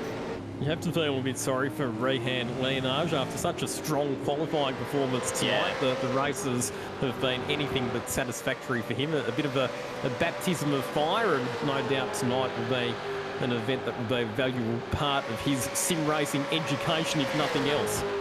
Yeah, that's right, especially when you come into these races where you do have a bad one, but you're showing good pace. You can take the pace from it as Myers down the inside of Jordan Ross. He's going to pick up pin number 8 in a turn number 1. But that's one of those things, you sort of focus on the positives that come out of an event like this, and he knows he has really good race speed. He's shown that before, and he was showing it again. You just go, okay, bad races, you just got to brush it off. He's young, though. He's got a long career ahead of him. He sure does. That was a nice textbook move from Brady Myers to get the job done there, but Brady Myers, you feel, might be in a little bit of strife as well after making contact with Richard Hampstead at turn number 1, so I would suggest that that's an incident that's probably going to get investigated. Look at the damage to the back of Ethan Rigolt's car. He's copped some hits. Yeah, multiple times, you would imagine. Here we go. This is a replay explaining exactly why the back is missing off Ethan Grigolt's car, so this is the first lap of the race. So he got rear-ended when he was trying to avoid the spinning car of Wayne Burke at turn 4. He actually got rear-ended by Madison Down. I'd be surprised if Down doesn't have damage to the front of his race car, which is just one of those things, the early lap scuffles, it may be that he has damage as well. So Ethan Grigalt, he's got a lot of damage. He's now missing the boot, so he's had another hit in the rear that's actually lost more damage to that car, but he actually got hit the initial time by Madison Down. It's be interesting to see how much damage he has to the front of his car. As Bill Sells still out in front by 1/10 of a second over Gilliam. It's just waiting to make that move, because Netsov's sitting there. Dylan Rudd's doing a really good job though. He's not really falling away from the top 3 at the moment, is he, in 4th? No, in fact, those two 9.5 SimSport cars of Rick Kuznetsov and Dylan Rudd, they've both had really strong evenings so far. They haven't been involved in some of the incidents that we've seen other competitors get involved in, and now that we're getting to the business end of the night, they're starting to make their presence felt. So really solid night for both those drivers. Well, boys, down the inside of Ethan Grigalt at Miller Corner. Let's see Grigalt trying to hold himself on the outside, keep himself in that position through his tyre barrier, and going to get that job done and keep himself up in that P. Number 14, Wall Boys, though, all over the back in that Mustang, trying to see if he can get the position back. Ethan Grigalt will be fighting a lot of damage, though, Lockie. His car will be hurting for this entire race. And it makes it a pretty long race, doesn't it, when you're battling on with a wounded car that doesn't quite have the pace to fight effectively with the drivers around you. It can just make it a really tough night at the office and difficult to maintain concentration and motivation. It does make it hard. It's one of actually the hardest things, I think, in sim racing that you can sort of have as well. Besides having a really good race car and have a really bad night, it's hard to have a car that's damaged. You know it's damaged, but you just can't do anything about it. So you got to try and manage it. And because everyone's so tight, it's so close racing. Look, Freya to having a look down the inside of Mitchelson in the turn 1. It just makes it such a long drag. 23 laps for Ethan in this one will feel like an eternity. So we're now on lap number 9, so we're getting to about the stage of the race where we started to see the pit stop cycle unfold in race number 1. So the question now is who's going to be the first to blink, who will be the first to dive into pit lane and take a fresh set of tyres. Freer down the inside of Mitchelson, he had the front right locked up. It wasn't pretty, but he made it work at turn number 4 and picks up the spot. Got the job done at the end of the day, moves himself up to P number 16. Luke Mitchelson gave him enough room, got the job done to make sure there was no contact and not put himself in a worse off position, because he did have Brian Borg right behind him looking to try and make a move, as well as Stenberg, who has managed to close himself up into that position. But still out in front, like you said, there's not much sort of watching breathe. The pit stop cycle should start around this lap. We'll see if any of the top 10 decide they want to come down into pit lane, and as I say that, Richard Hampstead, he ran it long, he's coming down to pit lane for the first stop. Yeah, so a bit of the opposite strategy for him compared to what we saw in the previous race, this time going for the undercut strategy. We've also got Luke Mitchelson, Brian Borg and Sebastian Flock all coming in for a fresh set of boots. So one thing as well, we've got to question up. I had a little bit of a person in my ear, aka Brenton. Thank you for the information. It's the same thing that happened at Winton last year. So you've just got to get the car up on the jacks, so it doesn't actually have to do a full tyre service. So all they have to do is get the car up on the jacks and down. So a lot of these guys may actually not be putting fresh tyres on. It's just an up and a down. So that's all they need to do, get the car up on the jacks, and that completes their compulsory pit stop. So I feel like some of these guys may not have fresh boots on, but it looks like once you cool the tyres off, and this is what happens, it sort of gives it a little bit of a fresher life in the sim. So a little bit of a breath of fresh air in the tyre life that comes back to you. So that's why we have seen a lot of the guys, once they come into the pit cycle, actually have better rubber when leaving, even though they may not actually serve a full tyre stop. It's more the fact that they let the tyres cool down and get back into an optimal window. So I suppose what we have to look at there is pit stop times to work out who's chosen to change tyres and who hasn't. Obviously, changing tyres will definitely give you an advantage over those who don't choose to change tyres, because you'll have fresher tyres, but it will cost you more stationary time in a pit lane, as Jordan Ross and Brenton Hobson both come in at the end of lap number 9 for their pit stops.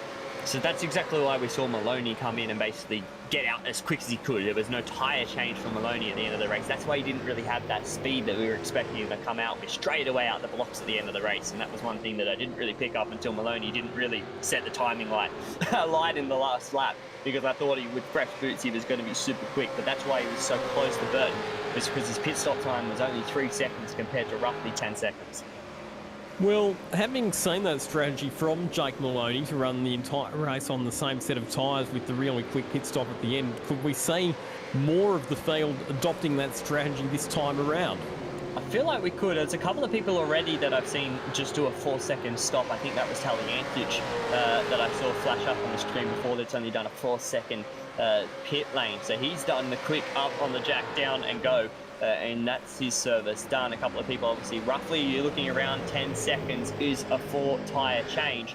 And there's no point doing left sides or right sides. There's no time saver there. So anyone roughly 10 seconds, 4 fresh tyres, they're going to be good to go to the end as we look at these battles. Further down the field, that's Muggleton to the inside. A little bit of contact, making that move on Thomas Hinds. He got it done, but that was not clean at all.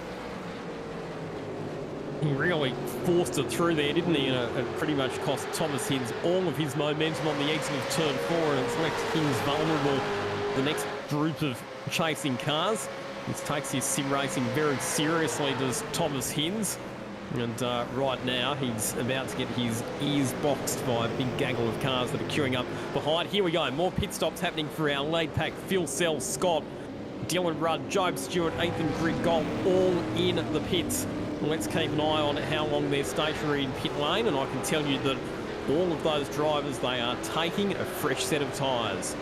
Yeah, exactly. These guys are putting a fresh set of boots on, going to give themselves the best run to the end of the race. And I think that's what we expected most of them to do. There is just those couple of guys, like we said, Maloney last race was one of them at the end that just literally got the car off and the jacks, dropped it down and got going. Hampstead, I think, was the same as well.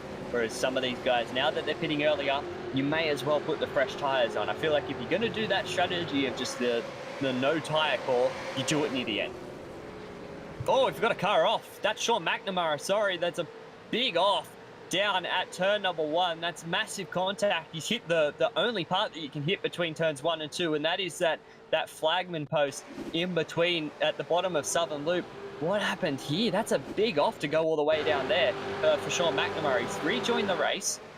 Did he get contact with someone lucky down here into turn 1? So... or teammate. I think this will answer this question. Yes, it was they locked wheels. They locked wheels, and as soon as he got on the grass, Sean McNamara was a passenger from there and into the tyre wall, protecting that Marshall's post at Southern Loop. No, that's just one of those things. Not much you can do when you make contact wheel to wheel. It just shoots the car off the road. And that's exactly what happened there for Sean McNamara. Brady Myers is currently in front. Andrew Gilliam and Rick Kuznetsov come down pit lane. That'll be 4 fresh tyres for both of them to come back out. And that will resume the battle between Phil Sell and Gilliam. Brady Myers now your race leader ahead of Madison Down. If there's a couple of drivers who are going to benefit from running along and choosing not to change tyres, these might be 2 drivers who that strategy might work for. So we'll keep an eye on those 2 cars and see what they choose to do.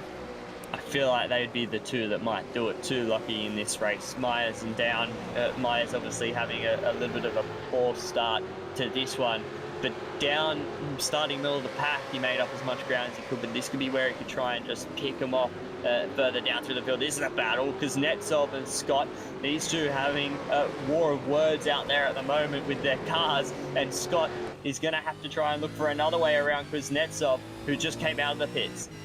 So Kuznetsov with tyres that are 1 lap fresher, but they will be cold, so his rejoins just in front of James Scott, and right now he's fighting fiercely to keep the 088 car at bay, and not too far away from that battle as well, Richard Hampstead. As Kuznetsov defends to the inside, and we've got a car stopped. Adam Briggs on the outside of the final corner, and with that car in that position, it could well trigger a safety car intervention. It's got the light on the rear. I'm unsure whether it's turned itself off, and sometimes if you don't have that button mapped, you can't get the car restarted. So at the moment, yeah, Adam Briggs off the road at the corner of Siberia. There it is, safety car. Safety car has been called, and the safety car is out, and this is gonna bunch them up. A couple of people who haven't stopped the top 7 at the moment, Lucky, they need to get in the pit lane to get some boots. Yeah, they'll have to put tyres on now, so if they were thinking about running that long strategy, this safety car will obviously pretty much ruin that as an option for them, because if they were to try and run that strategy, they're going to lose all of their track position over everybody else. So Myers down, Stenberg, Maloney, Burke, Rosella will all have to come in and take on some fresh tyres. This also means those guys that have sort of come in a little bit earlier than others in terms of tyre wear, they're going to have some really bad tyre life. Let's see what's happened to Adam Briggs. Oh, it's detonated. It blew the motor on the downshift through into Siberia. So the fourth, the third gear change from memory. It's been a while since I've been in the sim, all right, guys? Fourth, the third, I think the downshift there, it's just detonated. You hear it and bang, there's the smoke. And off it went. And that is why we had Adam Briggs stop at the outside of Siberia. So Adam Briggs' day is done, and quite amazing when you consider how chaotic the races have been tonight, that this is the first time that we've seen an appearance from the Logitech G Aston Martin GT4 safety car. And Brady Myers, he missed his pit there, he overshot. Watch this. As he came in, he locked the brakes, he's gone forward too far, he had to reverse back to get it up on the jacks. That's a bit of valuable time lost there for Brady Myers in that pit stop. And it's put him behind Madison Down as well, who is about 1.2 to 1.3 seconds behind him in terms of on the racetrack at the time. So Down's gained another position to move himself over to P8. Phil Sell, though, he will retake the lead. Dylan Rudd, though, with a brilliant strategy. I was watching him in terms of strategy-wise. He was basically back to Phil Sell, about a second off him before, obviously, the safety car has bunched them all up. And it actually put him in front of Gilliam and Kuznetsov. It was a brilliant stop from Rudd. So by stopping one lap earlier, basically the undercut strategy there for Dylan Rudd. So the question now is, does Dylan Rudd have the pace to be able to attack and challenge Jared Filsell at the restart? That's going to be the thing that we've got to think about now, is does he have the ability to attack Filsell on the restart? He had good pace, don't get me wrong, he had really good speed. I just feel like Gilliam is the better paced out of that top 4 at the moment. You can put Scott in that battle as well, but he's down in P number 5. He's got a lot of work to do. But if Gilliam can get around Rudd, I think Gilliam had a little bit better speed than Filsell in that first stint. I tend to agree with you, and what I will say is, just having a look there, it's actually on the exit of Siberia that Dylan Rudd's car has expired. I thought that it was the final corner, but I was wrong. It's actually Siberia. Yeah, Siberia, so, yep. Yep. So I think if Dylan Rudd is to challenge Jared Filsell for the race win, he has to get past him early. It has to be a very, very immediate overtaking manoeuvre. I would say within the first lap of the safety car restart, that's when he has to make his move, because if he leaves it too long, I think Filsell might just be able to keep him at bay. Yeah, I feel like Filsell may be able to just skip away ever so slightly from Rudd, but man, I've seen more chaotic things in this championship.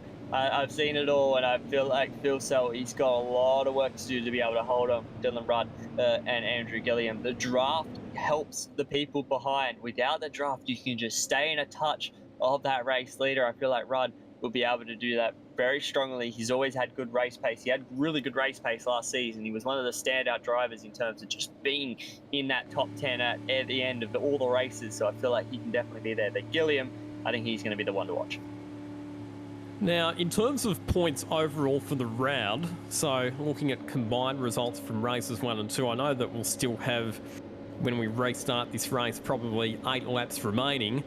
But at the moment, you would have to say that with 2 third-place finishes, Andrew Gilliam would be on target to win the round overall, just by virtue of consistency once you take into account that time penalty for Jared Filsell in race 1. Yeah, I feel like that would definitely be roughly where it is. I feel like Gilliam should be around the round winner.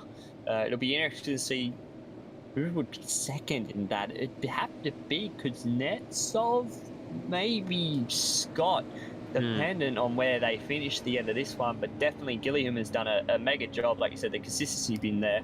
I just feel like if he qualified better, Lockie, he could have been on for an easier podium in race 1 and then an easier race this one. Yeah, qualifying's definitely the area that Andrew Gilliam needs to work on, and if we get to interview him at the end of this race, then that's definitely a topic that we can raise with him. That is for sure. Look at that beautiful Logitech G safety car. First time I've seen it this year. Was there one at Sebring? You're going to have to... Yes, there was. There was yes, one at Sebring? Safety car at Sebring, yep. First time I've seen it out here for this season, but I was shocked we didn't see it in the last race. But this is what sprint racing does. I feel like we'll be getting ready to get green and go again once this safety car peels in this lap. It looks like that'll be the case. Phil so out in front, Lockie. It's going to be on. He needs to get a really good restart.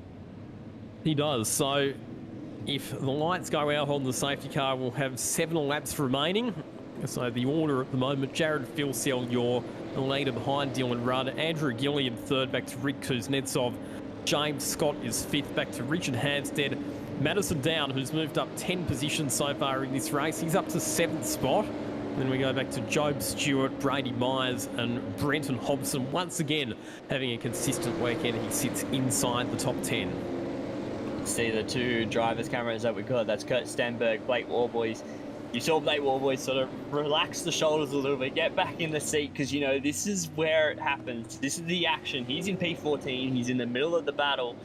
It's where it starts to get feisty. These restarts are always chaotic. Safety cars breed safety cars, don't they, Lockie? And at the moment, Phil Sell's going to try and hope that there isn't another one at the end.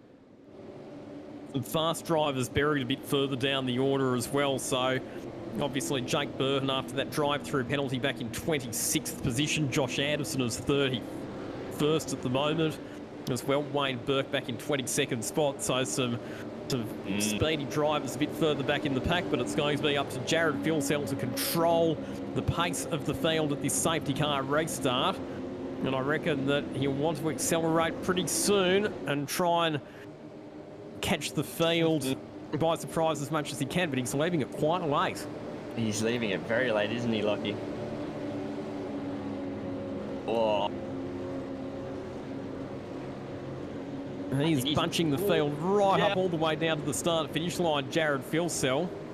Look at this, look at the TTR car on the inside. They're gone, there's the green. Wow, he left it right to the last minute there, but it's worked Jared Filsell because he's been able to skip away a couple of car lengths on Dylan Rudd. It's created a concertina behind. We've got a couple of cars already running side by side down through turn 1. Managed to keep them clean, having a look a little bit further back. No one sort of dropping down the order. They're all clean.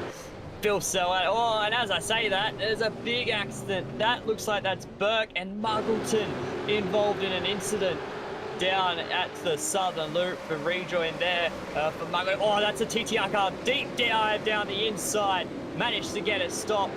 Oh, that was a big move from Myers as well. Stewart loose on the exit. And that's going to make him vulnerable to Brenton Hobson, who gets up the inside into Siberia. And we've got another car off the road. That's Tom Freer on the exit of turn number 4. And more side-by-side action on the exit of Siberia with Michael Talyancic a bit further back. He was one of the early stoppers who chose not to change tyres, so he'll be on well-worn rubber compared to everybody else who's got fresh tyres at their disposal. It's become chaotic in the middle of the field. We said this, safety cars breed safety cars. Marcelo Rivera on the defensive over Luke Mitchinson managed to hold on to another position. Burton's moved himself up to P number 17 already from the restart. He's managed to get himself up another couple of spots. Look at this, 3 wide into the last corner, boys. This does not work. They managed to sort themselves out. That was Talyancic in the middle of Anderson, and I believe it was Rosella on the outside. Talyancic is in the dirt on the exit. They're all side by side now going down the front straight. Hold your breath for turn number 1 because they're going to get themselves sorted out by the time they get down here. Talyancic on those older tyres. He is getting belted from pillar to post at this restart. He just does not have the package that he needs to be fighting against his opponents at the moment. You can see how sideways the car is getting on the exit of some of these corners.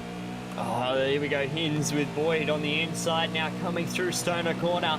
love this part of the racetrack. Sets itself up for the inside of Miller. Taliancic is on the defensive. Boyd going to go around the outside of Hins in the Synergy Sim Racing Fluoro Yellow. Commodore, he's going to try and hold himself around the outside. Down the inside, there's another move. Moves himself up into P25, and this has set them all ablaze. All I hear in my ear is race control getting caused for multiple incidents through the field. They're going to be busy. Like I said, it's certainly going to be a busy evening for race control, but Jared Fulsell managing the race beautifully from the front of the field. He's got an advantage of just under half a second on Dylan Rudd, who's under some pressure from Andrew Gilliam. We know that Gilliam's got pace.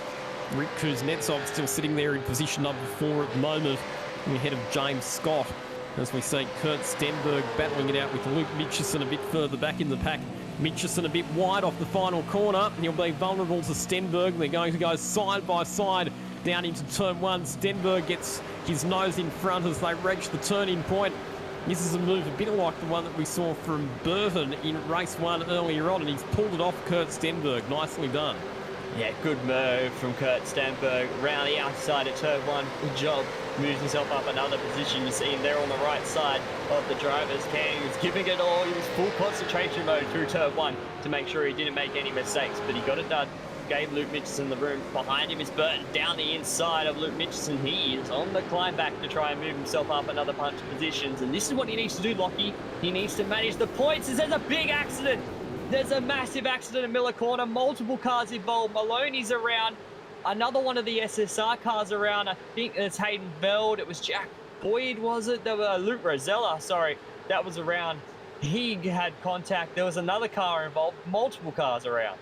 Poor Luke Rosella, he's just been in the wrong place at the wrong time this evening. So Rosella was actually the first one to go there on the exit of turn number 4. He got T-boned in the driver's door and then also collected up the side as well. Here is how it unfolded initially. So it was actually Rosella who made the initial mistake there and got into one of the Trans-Tasman cars, and from there the carnage just got worse and worse, a bit like the accident with Max Wilson in that corner back in 2002.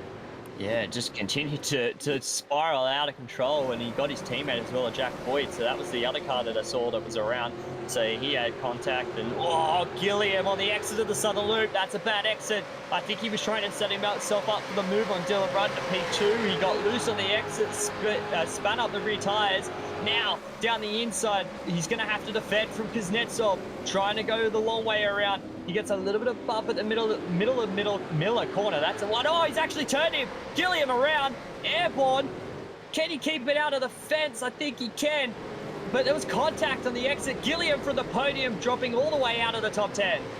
And while all that's going on, Wayne Burke has a drive-through penalty for contact with Josh Mogulson, but what a disaster for Andrew Gilliam. He was in the box seat, we were saying, to win the round based on where he was sitting in the race order, based on other results that had happened throughout the evening. There you can see that he just lost a bit of traction there coming out of Southern Loop, which made him vulnerable to Rick Kuznetsov in the run into turn number 4. And I think it was James Scott who made contact with him from the rear. No, there wasn't. It was actually, he still had overlap Andrew Gilliam with Kuznetsov, was on his outside. And so as he tried to assume the racing line on the exit of turn number 4, he wouldn't have realised Andrew Gilliam was still overlapped there. And basically he's just spun himself across to the side of the track and fallen way down the order. He's going to be gutted with that. Just that little split-second decision, thinking he was clear, he wasn't. And Gilliam's gone from the podium to P18. That's, like you said, way down the field. He's nearly off the timing chart. That's how far he's gone down the order. As that is Hayden Veld, I believe, leaving the room as Myers down the inside of Hampstead, giving a little bit of hip and shoulder to his teammate, moves himself up into P number 5. He comes down with that beaten, battered TTR Commodore from the lap 1 incident on the front nose that he had at turn number 4. He's trying to see if he can try and make out as many points as he can after his falter in race 1. He just needs to try and hold on to salvage some points. How's this performance from Dylan Rudd, though? Has been really good, his drive tonight. He's up there challenging Jared Fulsell for the race lead at the moment. There'll be a couple of laps left at the end of this one for him to try and find a way past. But Dylan Rudd showing really, really strong race pace in the closing stages of this one. He's going to make Jared Filsell work for this race victory tonight. He's done a really good job actually to close up to the back of Filsell in the second portion of this latest stint after the safety car restart. Once he sort of got rid of Gilliam in terms of being all over him, he's managed to knuckle down. And now he's all over the back of Jared Filsell. All he needs to do is show the nose at the right point, get Jared Filsell a little bit offline, put himself in a position to make a move, and he can take this one. He's really all over the back. And I think it's also livened up the fact that James Scott is closing in from P number 3. It's shaping up for a blockbuster finish here tonight in round number 2 of the Logitech G Pro Invitational A-Series. And look at this, the battle is well and truly on here. Defensive goes Filsell at turn number 4. He had to drive it right down the inside of the circuit, and this has bunched the lead pack right up. Heading into the last lap, we've got another move on a little bit further back with a couple of the TTR cars. No, sorry, that was actually James Scott getting up the inside. So the move, yeah, it was. So it was the move down the inside. Filsell covered Dylan Rudd off. Scott actually got upset in terms of unsettled on the outside of Miller Corner. So he lost the spot to Kuznetsov, then trying to make the move back up on Myers himself, and Myers made contact down at Siberia. It's all happening. Scott was basically P3. He lost the spot to Kuznetsov because of the defensive line. It threw off Scott, and he nearly ended up out in the weeds with Myers. And now Hampstead's capitalised for a top 5. It's all going on up inside this top 10. Yeah, these positions are still not decided yet. We've got one lap to go this time around. Jared Filsell, he's been in this position plenty of times before at the lead, or in the lead of the race with pressure from behind. Dylan Rudd, can he have a sniff somewhere? Can he force Filsell into a mistake? We've seen that Dylan Rudd has been really, really strong heading into turn number 4. Good thing as well, Dylan Rudd, he's got his teammate behind him. He knows he's not going to get attacked if he doesn't have to.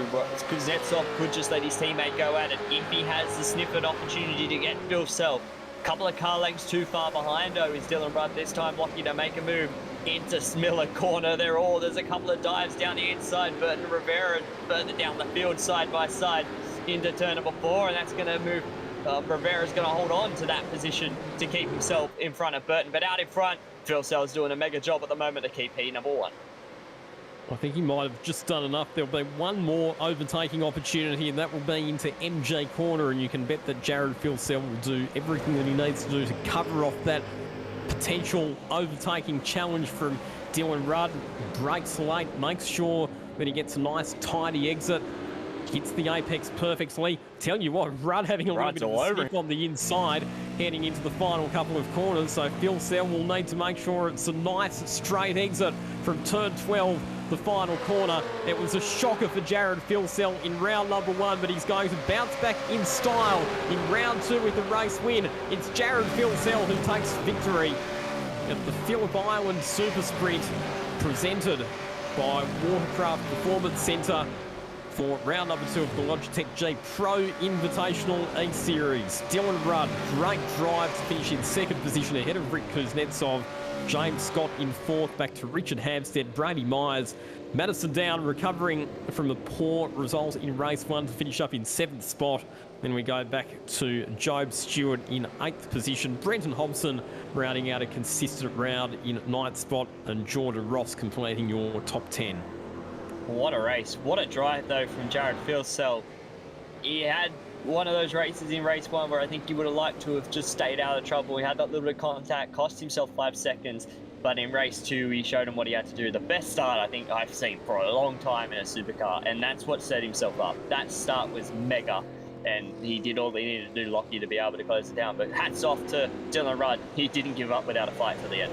And there'll be a couple of drivers that'll be kicking themselves after that race, because what could have been really good opportunities to bank some solid points and perhaps move to the top of the standings went begging. I think Andrew Gilliam, he will be wondering what might have been had he just left a little bit more room for Rick Kuznetsov on the exit of turn number 4. And the other one will be Jake Burton, a terrible start from pole position and then a drive-through penalty. Managed to salvage 13th position, but it could have been so much better for him. Yeah, I think that's definitely, Gilliam will be gutted that he made that mistake on the exit of turn 4, and that's what cost him what would have been a double podium finish here today. He definitely had some mega speed to be able to hold on to P3 unless something else happened behind, but Phil Sell going to come down the front straight, measurably lock him up and burn him down as he had a mega drive there to round out round 2 of the championship as he tips it in to the front straight. Good tip in there, Phil Sell, to get the job done tonight. But what a drive, what a race. As like you said, Burton as well, race 1 winner. If he didn't get that penalty, where would he be? Because he still managed to claw himself back to 13th. Safety car helped him, but he did a good job too. It'll be interesting to look at what the championship standings are after tonight's round. There's no way that I'm going to try and calculate them in my head based on the variation in results that we've had across the 2 races tonight, but I think it is fair to say that it's going to be very, very tight at the top of the standings, and with some good results for Jared Fieldcell tonight, including a race win after the shocker in round 1 at Sebring. He has got himself right back into the contest. Yep, that's put himself right back into that championship hunt. That's what he needed to do. We saw it happen last season. Madison Down clawed himself away to get himself back in after missing the opening round at Winton. He put himself back in the championship to be able to calm runners up or close enough to it. He can do the same thing, Phil Sell. He needs some good results, and once again, he showed his class tonight.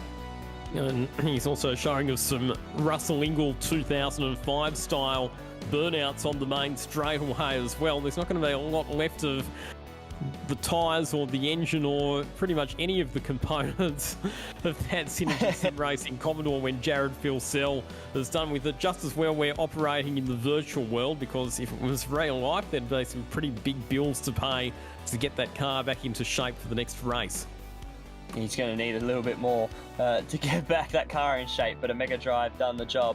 Looking at those results, a couple of people that were stand out further down the field that would have rather a really good result is a bunch of those guys down the field in terms of Phil Sell had a mega drop, but like you look down the field, you're looking at Maloney, one of those people, Gilliam as well with the incident, Rehan Lianic. There's so many people down the field that had some issues in that race, but here he is, round 2, race 2 winner, and we'll let you kick off with Jared Fieldcell, Lockie. Yeah, congratulations, Jared. Good night for you tonight, and after the disappointment of round 1 at Sebring, you've got yourself right into the championship hunt this evening. How was that? How was the night overall from your perspective?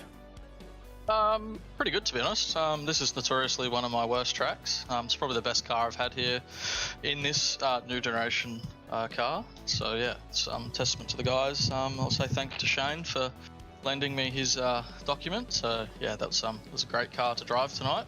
Just unfortunate about the race 1 with that penalty that I had when I was racing with Brady. But other than that, pretty good night.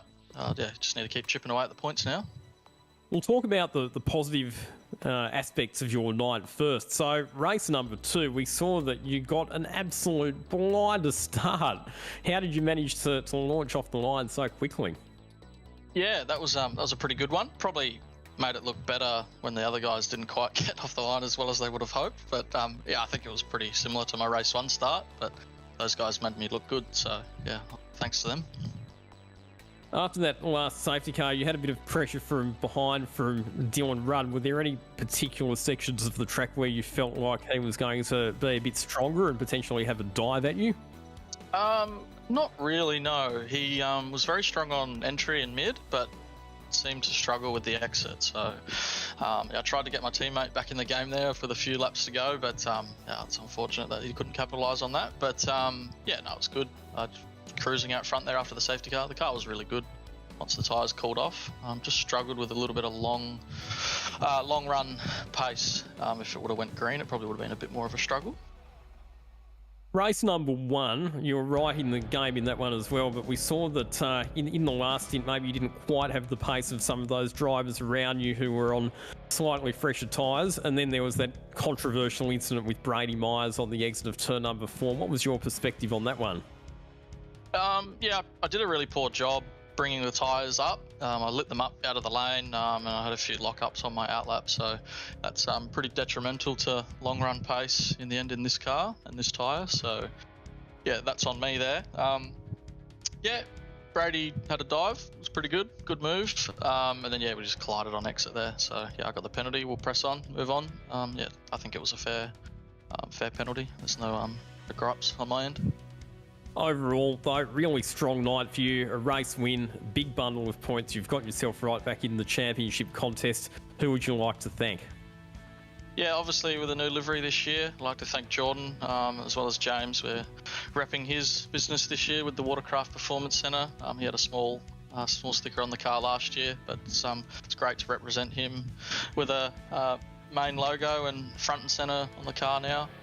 Yeah, I must say the car looks good, although we do blend in with a bit with TTR a little bit, so we might have to might have to tune that up a bit. But nah, that's good. It's, just thanks to the guys at the team. They're obviously working super hard. We want to try and keep the number one on the door this year. It's proven to be going to be quite difficult, but we're just going to press on and see where we end up at the end of the year. Well done, Jared. Congratulations on a successful evening. There he is, Jared Filsell, our Race 2 winner tonight. Coming home in second place tonight, driving for the 9.5 SimSport team. A really, really strong performance all night from Dylan Rudd, and he's standing by for a chat with Jake Blackhall. That I am, and Dylan Rudd, mega drive today. Last season, you did those drives where you put yourself inside that top 10. Tonight, you showed it, come away with a P2. How do you feel about that one? Yeah, pretty pumped with that one. Yeah, over the moon. How did that car feel? Because it looked like it looked really good. Jared obviously said it looked like you had better mid and entry, just a little bit worse in terms of the exit, but it looked like you guys had a really good car. Tell us about the car. How did it feel tonight? Yeah, definitely. Setup definitely preferred the second race with the cooler track. Setup has a bit more initial turn than drive, so struggled to get the drive over other cars in the race, but got fortunate with a few incidents that we were up the front at the end of the race. Was it good to have your teammate behind you at the end of the race? Did that calm the nerves a little bit in those last two laps? Where you knew that you had Rick behind you, allowed you to sort of focus on what was in front? Oh, definitely. As soon as Rick got in front of James there, it definitely took the pressure off. I knew James was coming at a bit more pace than me at the end of the race there, but unfortunately Rick was able to put a move on him. Yeah, he was able to give you that breath of fresh air at the end of the race. But looking ahead, really good, solid, strong result for both races tonight. You head to Spa. How do you feel about Spa in a couple of weeks? Yeah, I'm not sure. I missed that round last season, so haven't driven there for quite a while, so I'll just have to wait and see how we go, I guess. I feel like it's all going to be a wait and see. I feel like Spa's going to be one of those rounds that's going to be a long, hard races that's going to put everyone on their toes. But congratulations, Dylan. Mega job tonight. You did an awesome job out there to bring the 9.5 SimSports home in second place for race number 2. Any shouts anyone you'd like to thank? Yeah, just like to thank all the boys in the team. We put in a bit of work this week and seemed to have paid off. All our sponsors, Racecraft Simulations, Turn In Race Apparel, RSW Graphics, Racing Ears, Custom Ear Protection, Cutting Edge Tracks, and RB Media. Thank you, Dylan. Congratulations again on a strong second place finish, and hopefully you can have another good run in a couple of weeks' time. Thank you. Awesome. Cheers, guys. Thank you. And now Lockie's going to be joined with Rick Kuznetsov, another 9.5 SimSport car coming home in P number 3. Indeed it was. So Rick Kuznetsov, another driver who had a very consistent evening tonight, got up to third place in race number 2.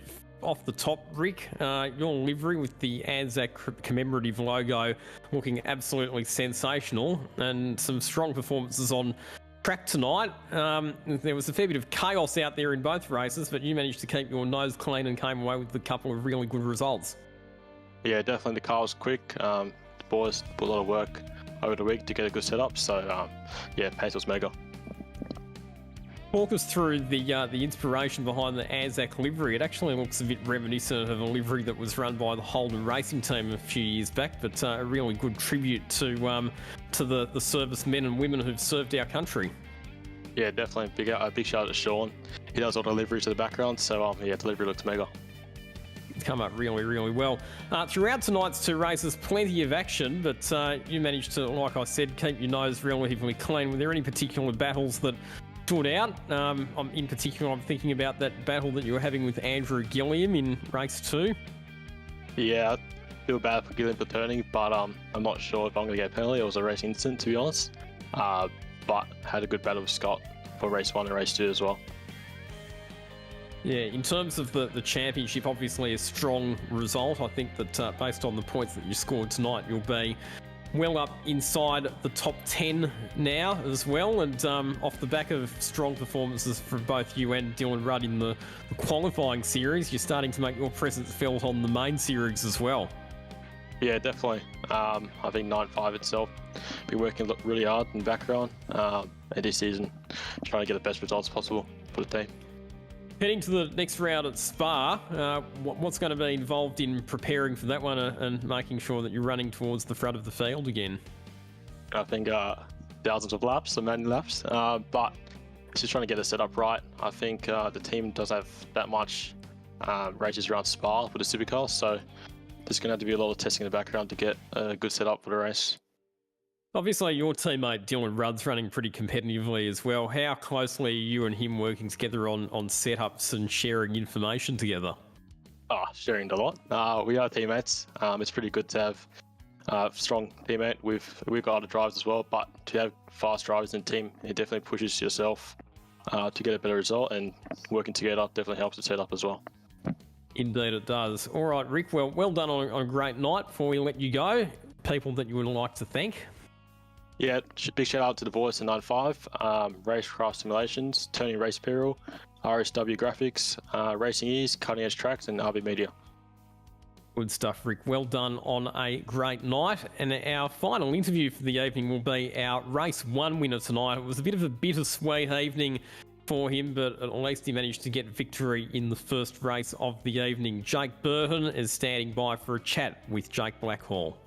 It's a pair of Jakes here in the commentary booth now, and Jake, good to have you back. And what a race! I picked you, so you're welcome for that in race 1. You're welcome for that one. I'll take the cut for that. But mega job in race 1. The pace was there. I knew you had it, as I know you love this joint, and you capitalised on the little mistake from Mads to be able to get that race 1. Tell us about that.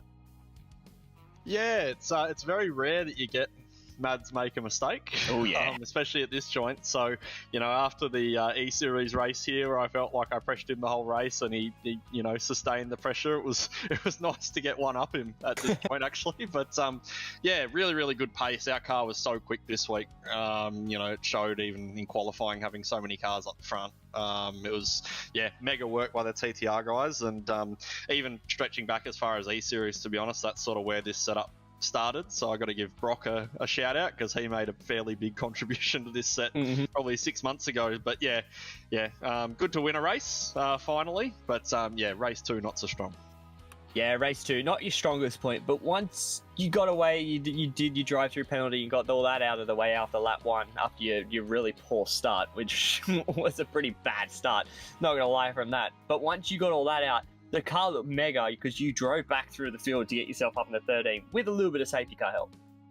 Yeah, that's right. The safety car definitely helped me, but on that safety car restart, we were 27th and we finished 13th. So it's pretty solid run. We got a bit lucky with a few crashes, but yeah, shocking start. I need to look at that, being off pole, making a mistake like that, and then to be honest, pretty rubbish penalty that I got on the first lap as well, which wasn't so nice. But nonetheless, still 13th, which isn't a catastrophe for the championship. I think we'll still be looking fairly solid, but ultimately a good round overall. Pretty happy. Yeah, you can't not be unhappy, especially with a race win, and to get yourself back into some points paying positions in the end of some solid work today, which doesn't take you out of the run that much. But Spa next, how do you guys prepare for that? A track that I personally don't really like all that much in the supercar. Yep. I'm not sure how well suited it is, but I know Mads has historically been quite fast there, so I'm sure he'll lead the way. And it's just a matter of trying to match him and see what we can do against the likes of Jared, James, and the rest, really. We've had, I'd say, probably the better pace in the first 2 rounds so far this season, so it's just going to be a matter of keeping that up and minimising our mistakes, really. But that's going to be it. Yeah, hopefully you guys can keep those mistakes out of your way, and especially for Mads, he's always quick here. It was one of those ones where I was like, Mads is off the road, what's he doing? But congratulations, Jake, on the opening race winner. Any shout-outs, anyone you'd like to thank? Yeah, just stoked to bring it home for TTR. Obviously, huge thanks to our team sponsor and my personal sponsor, VRS. I think, funnily enough, the Phillip Island official data pack for VRS was up last week, and the setup that we uploaded, or Mads uploaded, was not a long way from this. So, pretty quick set if you want to go over there and check that out, as well as CardFX and Tim Hattonson and all our other supporters. Huge thanks, and to the team as well. It's been a really solid return to TTR for me so far, so stoked to get a win under the belt.